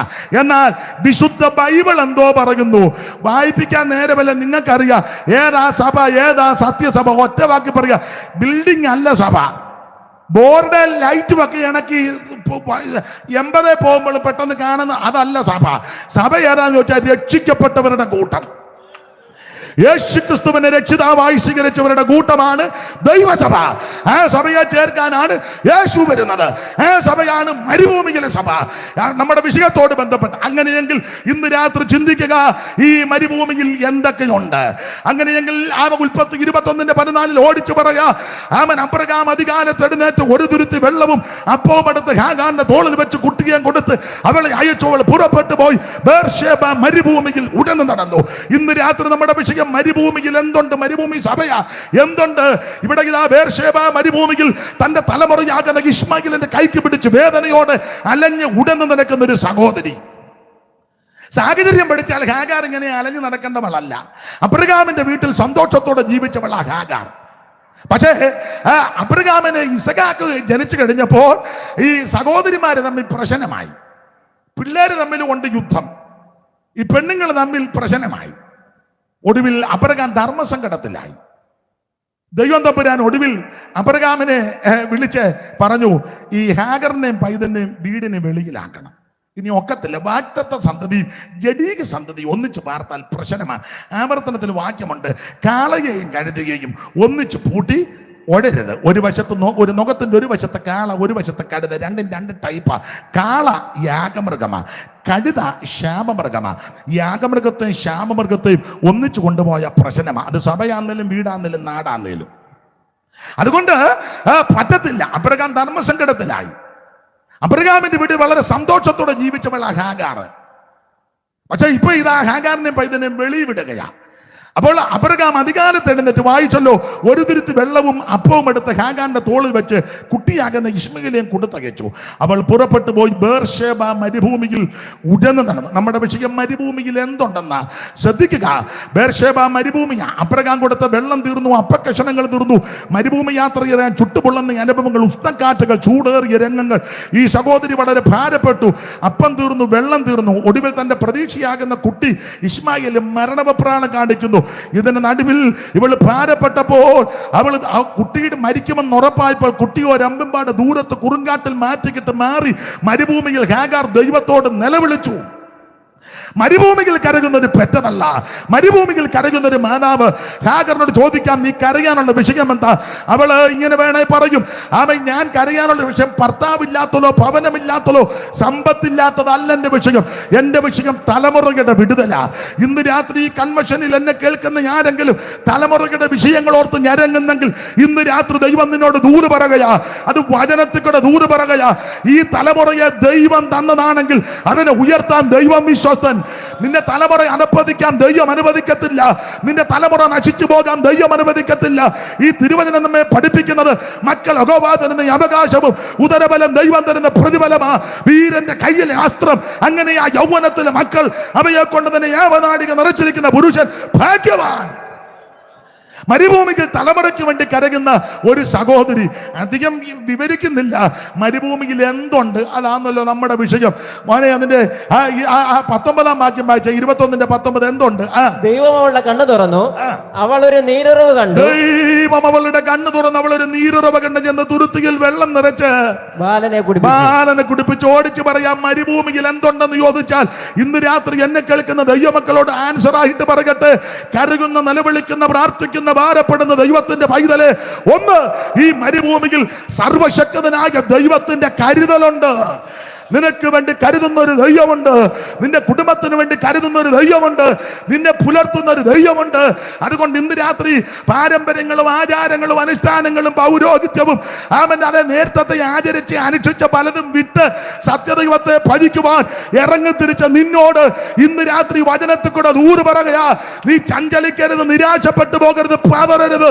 ഈ മരുഭൂമിയിൽ ഒന്ന്, ദൈവത്തിന്റെ കരുതലുണ്ട്. നിനക്ക് വേണ്ടി കരുതുവാൻ, നിന്റെ കുടുംബത്തിന് വേണ്ടി കരുതുവാൻ, നിന്റെ തലമുറയ്ക്ക് വേണ്ടി കരുതുവാൻ ദൈവത്തിന്റെ കരുതലുണ്ട്.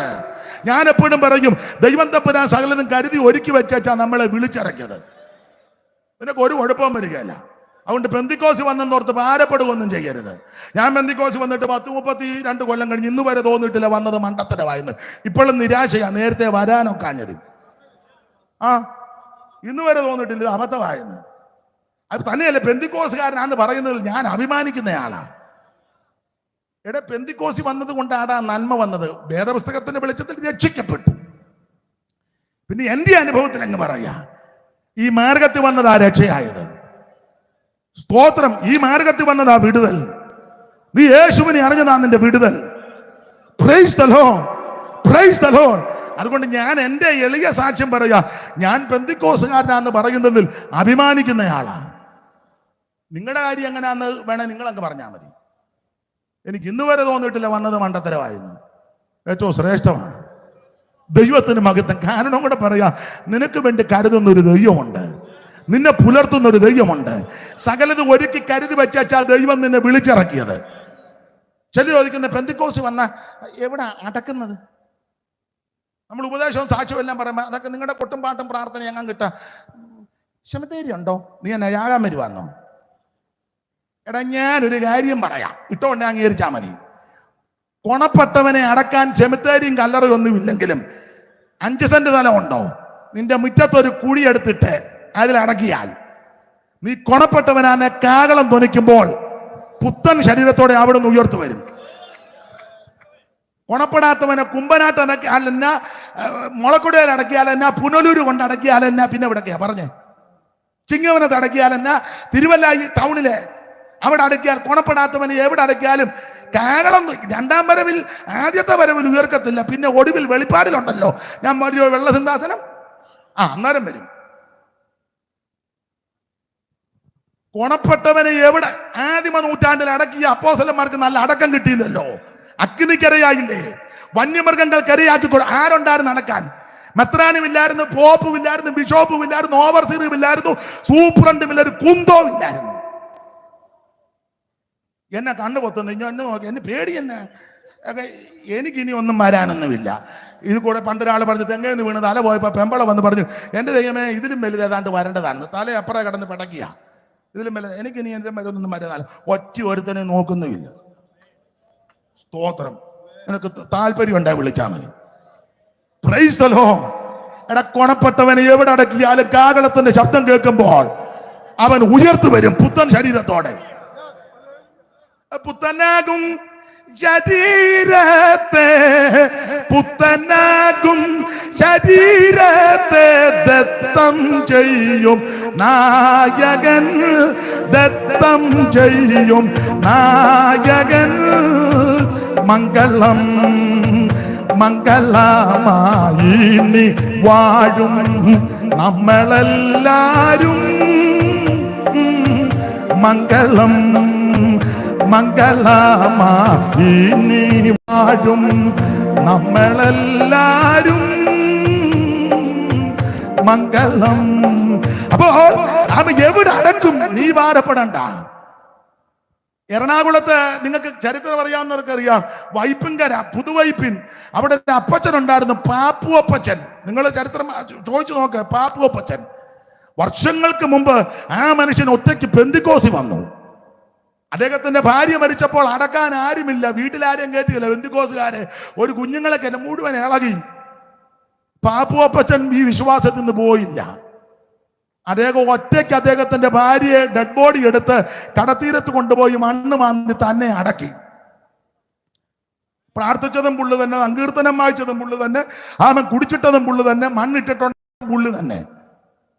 പക്ഷേ നിങ്ങൾ ഇപ്പൊ ചെന്ന് തീരദേശത്ത് നോക്കിയ വൈപ്പിൻകര എത്ര സഭകളുണ്ട്, എത്ര വേർപെട്ട കൂട്ടങ്ങളുണ്ട്. Praise the lord. നീ പിന്മാറരുതെന്ന് ധൈര്യത്തോടെ നിൽക്ക്. നിനക്ക് വേണ്ടി കരുതുന്ന ഒരു ദൈവമുണ്ട്, നിന്റെ സന്തതിക്ക് വേണ്ടി കരുതുന്ന ഒരു ദൈവമുണ്ട്.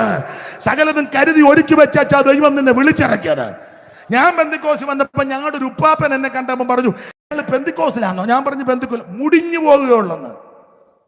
എന്നെ നോക്കി പറഞ്ഞു, ചിരിച്ചേച്ചൊരു സ്തോത്രം പറഞ്ഞു. ഞാൻ അന്നും അങ്ങനെ ഇന്നും അങ്ങനെ എന്തേലുമൊക്കെ കേട്ടാൽ ഞാൻ അങ്ങ് സ്തോത്രം പറയുകയുള്ളു. വേറെ എന്നാ പറയാനാ? അതല്ലേ നല്ലത്, അതാ നല്ലത്. സ്തോത്രം പറയും, സ്തോത്രം പറയും. ഞാൻ അവനെ നോക്കി വെച്ച് സ്തോത്രം പറഞ്ഞു. എന്നെ പുള്ളി പറഞ്ഞ അതിന്റെ സൂത്രം. കുറെ വർഷങ്ങൾ കഴിഞ്ഞപ്പോ പുള്ളി തന്നെ ഒരിക്കലും എന്നെ കണ്ട പറഞ്ഞു, ഇയാളെ അങ്ങ് അനുഗ്രഹിക്കുന്ന കണ്ടിട്ട് എനിക്ക് അങ്ങ് തോന്നുക പെന്തിക്കോസി. അന്നേരം ഞാൻ സ്തോത്രം പറഞ്ഞു. അന്നേരം പുള്ളി സൂത്രം എന്ന് പറഞ്ഞില്ല. പക്ഷെ സങ്കടത്തോടെ പറയാം, അദ്ദേഹം ഈ ലോകത്ത് നിന്ന് മാറ്റപ്പെട്ടു. ഇപ്പോഴുള്ള സങ്കടമാണ്. കാരണം കൂടെ പറയാം. പുള്ളിക്കൊക്കെ തോന്നുക ഇതിനകത്ത് വരാൻ, തോന്നി ഇരുന്നതേ ഉള്ളൂ, വന്നില്ല. ആള് പോയി. സങ്കടമാണ്. എന്നാൽ എൻ്റെ എളിയ അനുഭവം പറയാം, എനിക്ക് തോന്നിയപ്പോഴേ ഇതിനകത്ത് വന്നു. നീ തോന്നുമ്പോഴേ ഇതിനകത്ത് വന്നോണം. രക്ഷിക്കപ്പെടാൻ തോന്നുമെന്ന് യേശുവിനെ രക്ഷിതാവായി സ്വീകരിക്കണം. സ്നാനപ്പെടാൻ തോന്നുമ്പോഴേ നീ സ്നാനപ്പെട്ടോണം. ആത്മസ്നാനത്തിന് വാഞ്ചുകൊള്ളപ്പോൾ ഇരുന്നോണം. ദൈവം നിന്നെ നിറയ്ക്കും. സുവിശേഷ വേലയ്ക്ക് ഇറങ്ങാൻ സമർപ്പണമുള്ളപ്പോൾ നീ ഇറങ്ങിക്കോണം. ഇടംബലം നോക്കരുത്. നിന്നെ പുലർത്തുവാൻ കരുതുവാൻ ദൈവമുണ്ടെന്ന്. നിനക്ക് വേണ്ടി കരുതുന്ന ഒരു ദൈവമുണ്ട്. അധികം വിവരിക്കുന്നില്ല. സകലതും കരുതി ഒരുക്കി വെച്ചാ ദൈവം നിന്നെ വിളിച്ചിറക്കിയത്. ഇന്ന് രാത്രി ഒന്ന് മരുഭൂമിയിൽ ദൈവത്തിന്റെ കരുതലുണ്ട്. ഓടിച്ചവസാനിപ്പിക്കുക. രണ്ട് ഇടയ്ക്കത്തെ എല്ലാം ഞാനങ്ങ് വിടുക. ആ പുറപ്പാട് പുസ്തകം 15:22 മുതൽ ഓടിച്ചങ്ങോട്ട് വായിച്ചേ, പെട്ടെന്ന് നിർത്താം. പുറപ്പാട് 15:22 മുതൽ കണ്ണിക തുടങ്ങുന്നത് മുതൽ അങ്ങോട്ട് വായിച്ചേ. 22 മുതൽ അനന്തരം മോശ ഇസ്രായേലിനെ അനന്തരം മോശ ഇസ്രായേലിനെ ചെങ്കടന്ന് പ്രയാണം ചെയ്യുവാൻ ശൂർ മരുഭൂമി ചെന്ന് 3 ദിവസം മരുഭൂമിയിൽ വെള്ളം കിട്ടാതെ സഞ്ചരിച്ചു. മാറയിലെത്തിയാറെ മാറയിലെ വെള്ളം കുടിപ്പാൻ കഴിഞ്ഞത് കയ്പുള്ളതായിരുന്നു. അപ്പോൾ തന്നെ ഞങ്ങൾ എന്ത് കുടിക്കുമെന്ന് പറഞ്ഞ് മോശയുടെ നേരെ പിറുപിറുത്തു. അവൻ യഹോവയോട് അപേക്ഷിച്ചു. യഹോവ വൃക്ഷം കാണിച്ചു കൊടുത്തു. അവനത് വെട്ടി വെള്ളത്തിലിട്ടപ്പോൾ വെള്ളം മധുരമുള്ളതായി തീർന്നു. അവിടെ വെച്ച് അവനെ വരെ പരീക്ഷിച്ചു. അവിടെ വെച്ച് അവന് ചട്ടവും പ്രമാണവും കൊടുത്തു. നിന്റെ ദൈവമായ യഹോവയുടെ വാക്ക് നീ ശ്രദ്ധയോടെ കേട്ടവന് പ്രസാദമുള്ളത് ചെയ്യുകയും അവന്റെ സകല കൽപ്പനകളും വിധികളും പ്രമാണിക്കുകയും ചെയ്താൽ മിസ്രയീം നിനക്ക് വരുത്തിയ യാതൊരു വ്യാധികളെ ഞാൻ നിനക്ക് വരുത്തുകയില്ല. ഞാൻ നിന്നെ സൗഖ്യമാക്കുന്ന യഹോവയാകുന്നു. 27-ാം വാക്യം. പിന്നെ അവർ എലീമിലെത്തി. അവിടെ 12 നീരറവും 70 ഈന്തപ്പനയും. അവിടെ അവർ വെള്ളത്തിനിരകിയ പാളയം ഇറങ്ങി. ഞാനങ്ങ് പറഞ്ഞത് വായിക്കുമ്പോൾ അത്രയും സമയം കൂടെ പോകുകൊണ്ട് ഞാനങ്ങ് പറഞ്ഞതാ. പിണങ്ങരുത്, വേറൊരു വാക്യം തരാം. അല്ലെ പുള്ളി എന്തിക്കും വായിക്കാൻ പറഞ്ഞു വെച്ചാൽ അയാൾ തന്നെ പറയാം, എന്നാൽ അയാൾ തന്നെ എല്ലാം ചെയ്തോട്ടെ. അന്നല്ല, അടുത്തൊരു വാക്യം ഞാൻ തരാം. അപ്പൊ ശ്രദ്ധിക്കുക. ഒന്ന്, മരുഭൂമിയിൽ സർവശക്തനായ ദൈവത്തിന്റെ കരുതലുണ്ട്. നിനക്ക് വേണ്ടി കരുതുവാൻ, നിന്റെ കുടുംബത്തിന് വേണ്ടി കരുതുവാൻ, നിന്റെ സന്തതിക്ക് വേണ്ടി കരുതുവാൻ, നിന്റെ സന്തതിയുടെ സന്താനങ്ങൾക്ക് വേണ്ടി കരുതുവാൻ ഒരു ദൈവം ഉണ്ടെന്ന് നീ ചഞ്ചലിക്കരുത്. നേതൃത്വം എന്തേലും പറഞ്ഞാൽ നീ ഭാരപ്പെടരുത്. ആമൻ സ്വന്തം നിന്നെ വിളിച്ചത് ദൈവമാണ്. സെന്റർ എന്തോ പറയുന്നത്, സെന്ററും കുണ്ടറും ഒക്കെ പോകാൻ പറ. എടാ, നിന്നെ വിളിച്ചത് ദൈവമാണ്. സഭാ കമ്മിറ്റി അവരോട് പോകാൻ പറ. കമ്മിറ്റി കുമ്മറ്റി നിന്റെ കുന്തം. വിളിച്ചത് ദൈവമല്ലേ? വിളിച്ചത് ദൈവമല്ലേ? സ്തോത്രം. എന്നെ നിങ്ങളെല്ലാം പമ്മുന്ന പേടിക്കുന്ന എന്തിനാ? ദൈവത്തെ മഹത്വപ്പെടുത്ത്. സ്തോത്രം. നിന്നെ വിളിച്ചത് ദൈവമാണ്. നിന്നെ പുലർത്താൻ ദൈവം വിശ്വസ്തനാണ്. നിന്നെ ആമ ഒരു നാളും ദൈവം ഉപേക്ഷിക്കത്തില്ല. നിന്നെ കരുതുന്ന ഒരു ദൈവമുണ്ട്. ഇന്ന് രാത്രി ഓർക്ക്, മരുഭൂമിയിൽ ദൈവത്തിന്റെ കരുതലുണ്ട്. ഹല്ലേലൂയ. കുമ്മനാടൊന്നും വിഷയമല്ല. മുളക്കൊടി ഒന്നും അതൊന്നുമല്ല വിഷയം. പുനലൂര് ഒന്നുമല്ല വിഷയം. അതൊക്കെ നല്ലതാ. അവരല്ലല്ലോ വേലയ്ക്ക് വിളിച്ചത്. കോട്ടയം ഡയോസിസ് ആണ് വേലയ്ക്ക് വിളിച്ചത്. അല്ല, സ്വർഗത്തിലെ ദൈവമല്ലേ? സ്തോത്രം. ബിഷപ്പല്ല വിഷയം, മെത്രാനല്ല വിഷയം. വിളിച്ചത് ദൈവമാണ്. നീ ദൈവത്തിന് വേണ്ടി നിൽക്കുക. ദൈവം നിന്നെ പുലർത്തും. നിന്റെ സന്തതിയെ ദൈവം പുലർത്തും. നീതിമാന്റെ സന്തതി അപ്പം വരക്കാൻ ദൈവം അനുവദിക്കത്തില്ല. ഒരു അനർത്ഥവും നിനക്ക് ഭവിക്കത്തില്ല. ഒരു ഭാരകം നിന്റെ കൂടാരത്തിൽ എടുക്കത്തില്ല. നിന്നെ പുലർത്തുന്ന ഒരു ദൈവമുണ്ട്. ഹല്ലേലൂയ. ഒന്ന്, മരുഭൂമിയിൽ ദൈവത്തിന്റെ കരുതൽ. 2, ഓടിച്ചു പറയാ. ഇപ്പം വായിച്ച കാണുക ഏതാ 15-ന്റെ 20 മുതൽ 27 വരെ പഠിക്കുമ്പോൾ എല്ലാം വിവരിക്കുന്നില്ല. അന്ന് 3-4 കാര്യം. 1, മരുഭൂമിയിൽ ദൈവത്തിന്റെ കരുതൽ. 2, മരുഭൂമിയിൽ മാറയെ മധുരിപ്പിക്കും. സ്തോത്രം. മാറകിലെത്തുകയാറെ മാറകിലെ വെള്ളം കുടിപ്പാൻ കഴിഞ്ഞില്ല. അത് കയ്പ. ജനമെല്ലാം കൂടെ പുറപ്പെടുത്തപ്പോൾ മോശ ദൈവത്തോട് നിലവിളിച്ചു. അപ്പോൾ ദൈവം മോശ വൃക്ഷം കാണിച്ചു കൊടുത്തു. ഈ വൃക്ഷം മറ്റാരുമല്ല, യേശു ക്രിസ്തുവാകുന്ന വൃക്ഷം. അവനത് വെട്ടി അതിന്റെ കമ്പ് മാറയിൽ ഈ കയ്പിലോട്ട് എറിഞ്ഞപ്പോൾ വെള്ളം മധുരമുള്ളതായി. അർത്ഥം ഇത്രയേ ഉള്ളൂ. ഏത് വൃക്ഷത്തെയും പച്ചയ്ക്ക് പച്ചയെ വെട്ടിയാൽ അതിനൊരു കറ കാണും. അങ്ങനെയെങ്കിൽ മോശ വൃക്ഷത്തിന്റെ കൊമ്പ് വെട്ടി ഈ കയ്പുള്ള മാറയിലേക്ക് ഇട്ടപ്പോൾ വൃക്ഷത്തിന്റെ കറ ഈ മാറയിലേക്ക് ലയിച്ചപ്പോൾ ആ മാറ മധുരിച്ചു. അങ്ങനെയെങ്കിൽ ഇന്ന് രാത്രി അവൻ ദൈവമക്കളോട് പറയാ, അവൻ നല്ല വൃക്ഷമാകുന്ന യേശു ക്രിസ്തുവാകുന്ന നല്ല വൃക്ഷത്തെ അവൻ സ്തോത്രം വെട്ടി. എവിടെ വെച്ച് വെട്ടി? ആദ്യത്തെ വെട്ട് ഗദസമനെ വെച്ച് വെട്ടി. പടയാളികളും ആമൻ സ്വന്തം ചേവകന്മാര് മഹാപുരോഹിതന്മാരുടെ നേതൃത്വത്തിൽ യൂദയുടെ ഒറ്റിക്കൊടുപ്പിനാൽ തീവട്ടിയും വാളും വടിയും പന്തങ്ങളുമായി ആമൻ തോട് കടന്ന് തോട്ടത്തിൽ വരികയാ. ആമൻ അവിടെ വെച്ചാണ് ആദ്യത്തെ വെട്ടിയത്. Praise the lord. അവിടുന്ന് പ്രാർത്ഥിക്കുമ്പോൾ വിയർപ്പ് രക്തത്തുള്ളിയായി നിലത്ത് വീണു. മനുഷ്യവർഗത്തിന്റെ പാപം മുഴുവൻ അവിടുന്ന് പരിഹരിക്കുക, പാപം മുഴുവൻ വഹിക്കുക. അങ്ങനെ വഹിച്ചോണ്ടിരുന്നപ്പോൾ ആദ്യത്തെ വെട്ട് ഊവനത്തിൽ അധികം വഹിച്ചതിനാൽ ഗത്ത സമന ഊവനത്തിൽ അധികം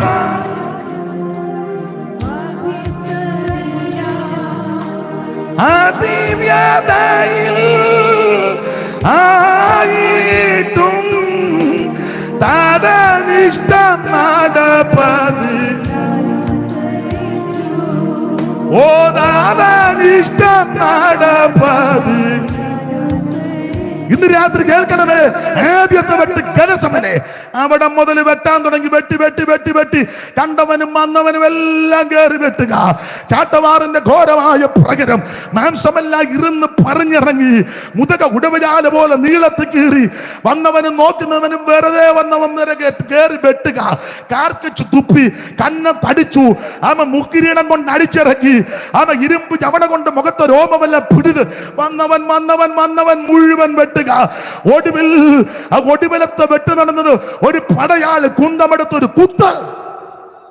രക്തവും വെള്ളവും ചാടിപ്പുറപ്പെട്ട് അങ്ങനെ കാൽവറിയിൽ ഈ നല്ല വൃക്ഷമാകുന്ന യേശു ക്രിസ്തുവിനെ വെട്ടിയിട്ടപ്പോ അവിടുത്തെ തായ്തടിയാകുന്ന ശരീരത്തിൽ നിന്ന് ഒലിച്ചിറങ്ങിയ കറയാകുന്ന രക്തം നിന്റെ പ്രശ്നമാകുന്ന മാറകിലേക്ക് ലയിച്ചപ്പോ, അവിടുത്തെ പരിശുദ്ധ രക്തം നിന്റെ പ്രശ്നമാകുന്ന മാറകിലേക്ക് ലയിച്ചപ്പോൾ ആ മാറ മതിരിച്ചു എന്ന് പറഞ്ഞാൽ യേശുവിന്റെ രക്തത്തിന് ശക്തിയുണ്ട്. യേശുവിന്റെ രക്തത്തിൽ വിടുതലുണ്ട്. ഈ രക്തം പാപം മോചിക്കുന്ന രക്തം. ഈ രക്തം രോഗം സൗഖ്യമാക്കുന്ന രക്തം. ആ രക്തത്താൽ ജയമുണ്ട്. അവർ സാക്ഷ്യവചനത്താലും കുഞ്ഞാടിന്റെ രക്തത്താലും ജയിച്ചു. ഇന്ന് രാത്രി നിനക്ക് ജയമുണ്ട്. യേശുവിന്റെ രക്തത്താൽ ജയമുണ്ട്. ആ രക്തം വിവരിക്കുന്നില്ല. ഈ മേറയിലേക്ക് ലഭിച്ചപ്പോൾ മാറ മതിരിച്ചു. മരുഭൂമിയിൽ എന്തുണ്ട്? 2 മാറയെ മതിരിപ്പിക്കും. ഇന്ന് രാത്രി കൈപ്പോടെ മനോവേദനയോടെ ആരെങ്കിലും എന്നെ കേൾക്കുന്നെങ്കിൽ നിരാശപ്പെടേണ്ട. മാറയെ മതിരിപ്പിക്കുന്ന ഒരു ദൈവമുണ്ട്. വാക്യങ്ങൾ എടുത്ത് വായിപ്പിക്കുന്നില്ല. 3, ഈ മരുഭൂമിക്ക് രോഗശാന്തിയുണ്ട്. ഞാൻ നിന്നെ സൗഖ്യമാക്കുന്ന യഹോവ. Price the Lord. എല്ലാം വ്യാഖ്യാനിക്കുന്നില്ല. 4, 27 വാക്യം എലീമി കൊണ്ടുവന്നു സമൃദ്ധി. സ്തോത്രം. നിന്റെ ആവശ്യങ്ങളെല്ലാം നടത്തി തരാൻ ദൈവം വിശ്വസ്തനാണ്. 5 അതുകൂടെ പറഞ്ഞങ്ങ് നിർത്താം, അതിനെ നേരമുള്ളൂ. 5 മരുഭൂമിയിൽ എന്തുണ്ട്? മരുഭൂമിയിൽ മന്നായുണ്ട്. ആ പുറപ്പാട് 16:31 വായിച്ച് ഇന്ന് രാത്രിയിലെ മെസ്സേജ് നിർത്തുക. ബാക്കിയോ എല്ലാം ഇനി പിന്നീട് എന്തെങ്കിലും ഒക്കെ അന്നേ പറയാം. ഇല്ല തന്നെ പോയി വായിര്. പുറപ്പാട് 16:31. ഇസ്രായേലിയർ ആ സാധനത്തിന് മന്ന എന്ന് പേരിട്ടു. ഇസ്രായേലിൽ ആ സാധനത്തിന് മന്ന എന്ന് പേരിട്ടു. അത് കൊത്തമ്പാലരി പോലെയും വെള്ള നിറമുള്ളതും തേൻ കൂട്ടിച്ചേർത്ത ദോശയോടത്ത് രുചിയുള്ള. ശ്രദ്ധിക്കണേ, മരുഭൂമിയിൽ എന്തുണ്ട്? 1 ദൈവത്തിന്റെ കരുതലുണ്ട്. 2 മാറായുണ്ട്, അതിന്റെ കൂടെ മധുരമുണ്ട്. 3 മരുഭൂമിയിൽ രോഗശാന്തിയുണ്ട്. 4 മരുഭൂമിയിൽ സമൃദ്ധിയുണ്ട്. 5 മരുഭൂമിയിൽ മന്നായുണ്ട്. അത് പറഞ്ഞ് ഇന്ന് അങ്ങ് നിർത്തുക. അതുകൊണ്ടാ പറഞ്ഞത് മരുഭൂമിയിൽ കൊണ്ടുവന്ന് നിന്നോട് സംസാരിക്കും. മരുഭൂമിയിൽ മന്നായുണ്ട്. എന്താ ഈ മന്ന? ഇസ്രായേൽ മക്കൾ ആ സാധനത്തിന് മന്ന എന്ന് പേരിട്ടു. അത് കൊത്തമ്പാലരി പോലെ നിറമുള്ളതും തേൻ കൂട്ടിയ ദോശയോടൊത്ത രുചി. തേൻ കൂട്ടിയ ദോശ. ഈ മന്ന അങ്ങോട്ട് പ്രാരംഭത്തിൽ ഭക്ഷിച്ചപ്പോൾ അതിന്റെ ടേസ്റ്റ് തേൻ ചേർത്ത ദോശ. ഞാൻ പറയാറുണ്ട്, ഈ പെന്തിക്കോസി വരുന്ന കാലത്തെ ടേസ്റ്റ് അങ്ങനെ. എല്ലാവരും വന്ന ടൈം ഒന്നോർത്തെ. പഴയ ആൾക്കാരൊക്കെ പഴയ ടൈം ഒന്നോർത്തെ. വന്ന സമയം അന്നത്തെ ആ പാട്ട്, പ്രാർത്ഥന, യോഗത്തിനുള്ള ഇരിപ്പ്, വരവ്, പോക്ക്, കയ്യടി, വീശി അടിക്കുന്ന കയ്യെ. ഇപ്പൊ പിന്നെ അങ്ങനെ ഒന്നും ഇല്ല. ഇപ്പൊ ഇങ്ങനെ ഇരിക്കുക. പണ്ട് നല്ല വീശിയ അവറാച്ചൻ ഇപ്പൊ ഇന്നാളൊരു തന്നെ ഇരിക്കുന്നുണ്ട്.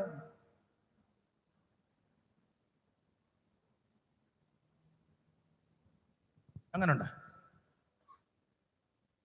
ആട്ടെ വിവരിക്കും. പണ്ടൊക്കെ പെന്തിക്കോസുകാർ വഴി വെച്ച് കണ്ടോ ലൂയ അങ്ങനെ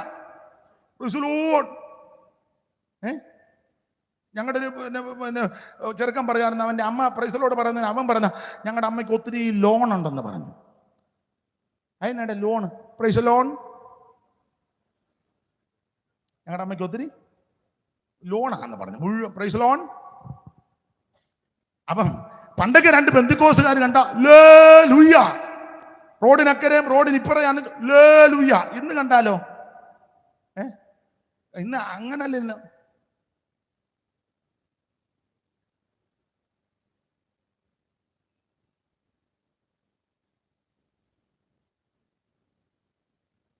എല്ലാരും അങ്ങ് ചെറുതുരുത്തി നിന്ന് ഇറങ്ങി വന്നതാ. ചെറുതുരുത്തി തൃശ്ശൂരിനപ്പുറം കലാമണ്ഡലം, അവിടല്ലേ മുഴുവൻ ഇങ്ങനെ മുദ്ര. ഒരു കാര്യം പറയാ, ആ പണ്ടത്തെ തീക്ഷണതയൊക്കെ പോയി. പ്രാരംഭത്തിൽ തേൻ ചേർത്ത ദോശ, അന്നത്തെ പാട്ടുമൊക്കെ എന്തോ നല്ല പാട്ടാ, എല്ലാം വിവരിക്കുന്നില്ല. തേൻ ചേർത്ത ദോശ. അല്ല, കൃപയിൽ വന്ന ഞാനൊരു കാര്യം പറയാ, ഈ മന്ന യേശു ക്രിസ്തുവിന് നടല. കാരണം പറയാ, ഈ മന്നയുടെ വിശേഷത മന്ന മുകളിൽ നിന്ന് വീണതാ. അങ്ങനാന്നല്ല പുസ്തകത്തിലെ വാക്യം, അവൻ ആകാശത്ത് നിന്ന് അപ്പം വർഷിപ്പിച്ചെന്ന. ഈ മന്ന മുകളിൽ നിന്ന് വന്നതാ. മുകളിൽ നിന്ന് വന്ന ഒരുവനെയുള്ള നസറയനാകുന്ന യേശു. ബാക്കി സകല ആൾക്കാരും താഴെ നിന്ന് മേളിലോട്ട് പോകുകയും മേളിലോട്ട് പോകാനിരിക്കുമ്പോൾ മുകളിൽ നിന്നിറങ്ങി വന്ന ഒരുവനേ ഉള്ളൂ, അത് നസറയനാകുന്നു യേശു. അതാണ് മന്ന. മാത്രമല്ല, ഈ മന്നയുടെ വിശേഷത ചെറുതാ. വലിയവനായ ദൈവം എന്നെയും നിങ്ങളെ രക്ഷിപ്പാൻ ചെറുതായി ഒരു കന്യകയുടെ ഉദരത്തിനുരുവായി. അതാ ചെറുത്. ഈ അണ്ടകടാകം, അന്തം വിട്ടു പോകുന്ന അണ്ടകടാകം, നക്ഷത്രങ്ങളൊക്കെ കോടിക്കണക്കിന് വാരി വെതറിയിട്ട് കൂട്ടിമുട്ടാതെ കൃത്യത്തിൽ നിന്ന് കറങ്ങുക. ഇവിടെ 2 വിശ്വാസി മുട്ടിയ അന്നേരം ഇടിയ. കോടിക്കണക്കിന് നക്ഷത്രങ്ങളെ ഭാര്യ അങ്ങ് വെതറിയിട്ട് മഞ്ഞ് ഒന്നൊന്നിനോട് മുട്ടാതെ അങ്ങ് കൃത്യത. 9 കോടിയോടും 30 ലക്ഷം മൈൽ അമ്പരക്കുമാർ അകലത്തിലാണ് അസ്കരൻ. പ്രേക്ഷകരെണ്ണിട്ടുള്ള നക്ഷത്രം ആകമാനം സൂക്ഷ്മമായ 60 കോടി. പൂവിലും മടങ്ങഴും ഭാഗവൻ ബൃഹസ്പതി. 8 ചന്ദ്രന്മാരോടും 12 ലക്ഷാധികം. അർക്കനൻ നേരിഷ്ടമം 5 ലക്ഷം കോടികൾ ദൂരവേ ചരിക്കുന്ന ഭൂഗോളം. ഇതിൻ വ്യാസം സഹസ്രാഷ്ടകം മൈൽ. ആകവേ 28,000 പരിണാകം. ഇതൊക്കെ ചിന്തിച്ച അസുഖം ഉണ്ടാകുമെന്ന്. അങ്ങനെയുള്ള അണ്ടകടാകം ഇതിനെ നിർമ്മിച്ച വലിയവനായ ദൈവം എന്നെയും നിങ്ങളെ രക്ഷിപ്പാൻ ചെറുതായി ഒരു കന്യകയുടെ ഉദരത്തിൽ. അതായി മന്ന, യേശുവിന്റെ ആ എളിമ. 3, ഈ മന്നയുടെ വിശേഷത. ഇത് ഞാൻ എപ്പോഴും പറയും, മന്ന ഉരുണ്ടിരിക്കുക. അതിനാ എവിടെ വെച്ച് നോക്കിയാലും മന്നയ്ക്ക് മൊനയില്ല. മന്നയ്ക്ക് മൊനയൊന്നുമില്ല. മേളിൽ നിന്ന് താഴോട്ട് നോക്കിയാലും മന്നയ്ക്ക് മൊനയില്ല. താഴെ നിന്ന് മേളിലോട്ട് നോക്കിയാലും മന്നയ്ക്ക് മൊനയില്ല. സൈഡിൽ നിന്ന് നോക്കിയാലും മന്നയ്ക്ക് മൊനയില്ല. ഉരുണ്ടതല്ലേ. ഞാൻ എപ്പോഴും പറയുന്ന, നിങ്ങളും കേട്ടുള്ള, പണ്ട് സായിപ്പ് നമ്മുടെ നാട്ടിൽ വന്നപ്പോൾ അമ്മച്ചി കൊഴുക്കട്ട കൊടുത്തു.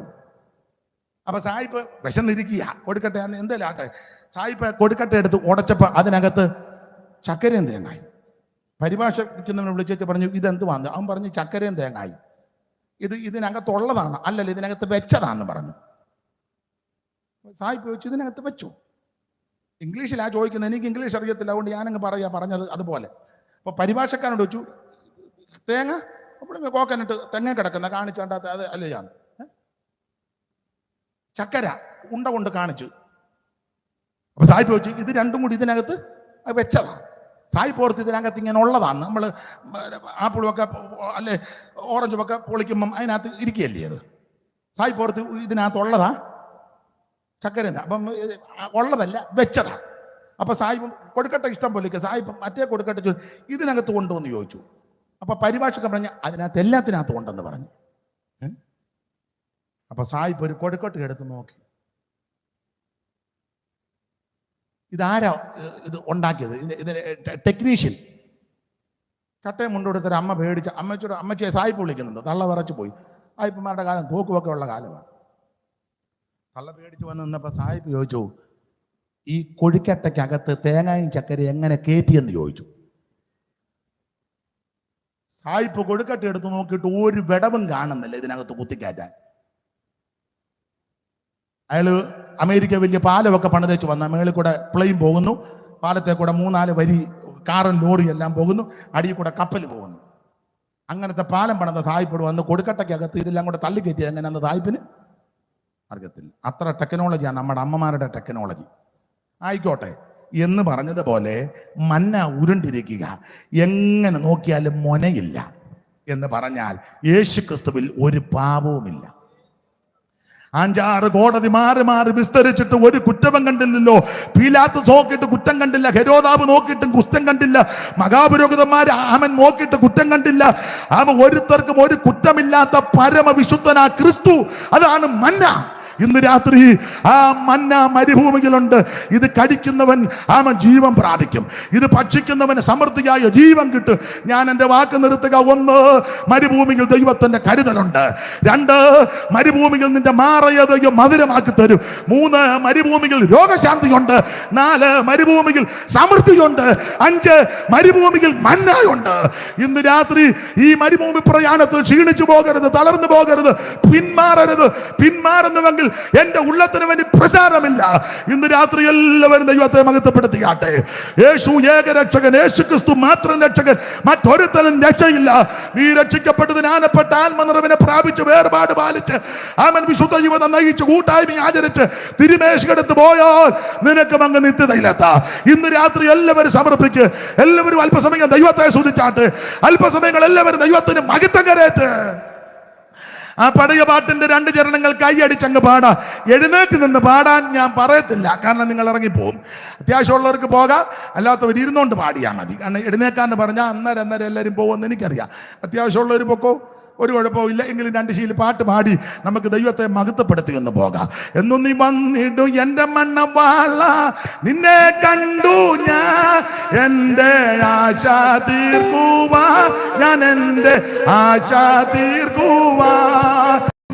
ജയ ജയ മന്ന, ജയ ജയ മാനുവേ, മഹേശ മഹാരാജനേ, മഹേശ മഹാരാജനേ. ജയ ജയ ജയ ജയ മാനുവേലനേ, മഹേശ മഹാരാജ. കൈയടിച്ച് ചേർന്ന് മഹേശ മഹാരാജനേ. ഓനാദവും ദൂതഗണങ്ങളും ഓടിരഥങ്ങളുമായി വന്നിടോ പ്രിയ രക്ഷകൻ, വന്നിടോ പ്രിയ രക്ഷകൻ. ജയ ജയ ജയ ജയ മാനുവേ, മഹേശ മഹാരാജനേ, മഹേശ മഹാരാജനേ. സകലനാദവും ദൂതഗണങ്ങളും കൊടിരഥങ്ങളുമായി വന്നിടും പ്രിയ രക്ഷകൻ, വന്നിടും പ്രിയ രക്ഷകൻ. ജയ ജയ മന്ന, ജയ ജയ മാനുവേലനേ, മഹേശ മഹാരാജനേ. നിന്നെ കണ്ടു ഞാൻ എൻ്റെ ആശ തീർക്കുവാൻ, എൻ്റെ ആശ തീർക്കുവാൻ.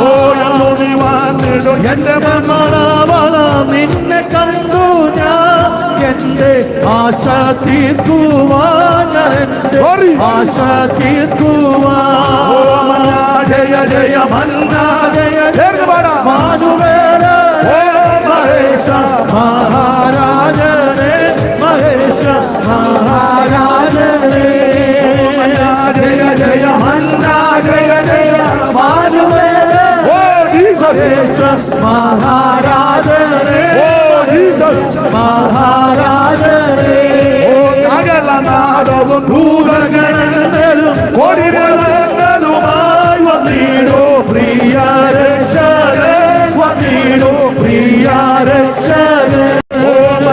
ജയ ജയ മന്ന, ജയ ജയ മാനുവേലനേ, മഹേശ മഹാരാജനേ, മഹേശ മഹാരാജനേ. ജയ ജയ മന്ന, മഹേശ മഹാരാജനേ, മഹേശ മഹാരാജനേ. കരമുയർത്തി ഹല്ലേലൂയ പാടാം. ഒരിക്കൽ കൂടി ഹല്ലേലൂയ പാടാം. ദയവായി 2 മിനിറ്റ് ഒന്ന് എഴുന്നേറ്റ് നിന്നാട്ടെ. 2 മിനിറ്റ് എല്ലാവരും ദയവായി ആ കരങ്ങൾ ഉയർത്തി 2 ശീലൂടെ പാടാ. ഇന്നും എന്നേക്കും വേർപിരിയാതെ ക്രിസ്തുവിൻ കൂടെ പാർക്കും നമ്മളെല്ലാം. ഇന്നും എന്നേക്കും ചേർന്ന് ഓ ക്രിസ്തുവിൻ കൂടെ പാർക്കും നമ്മളെല്ലാം. ജനമേ, യഹോവ നിങ്ങളെ അനുഗ്രഹിച്ച് കാക്കുമാറാകട്ടെ. യഹോവ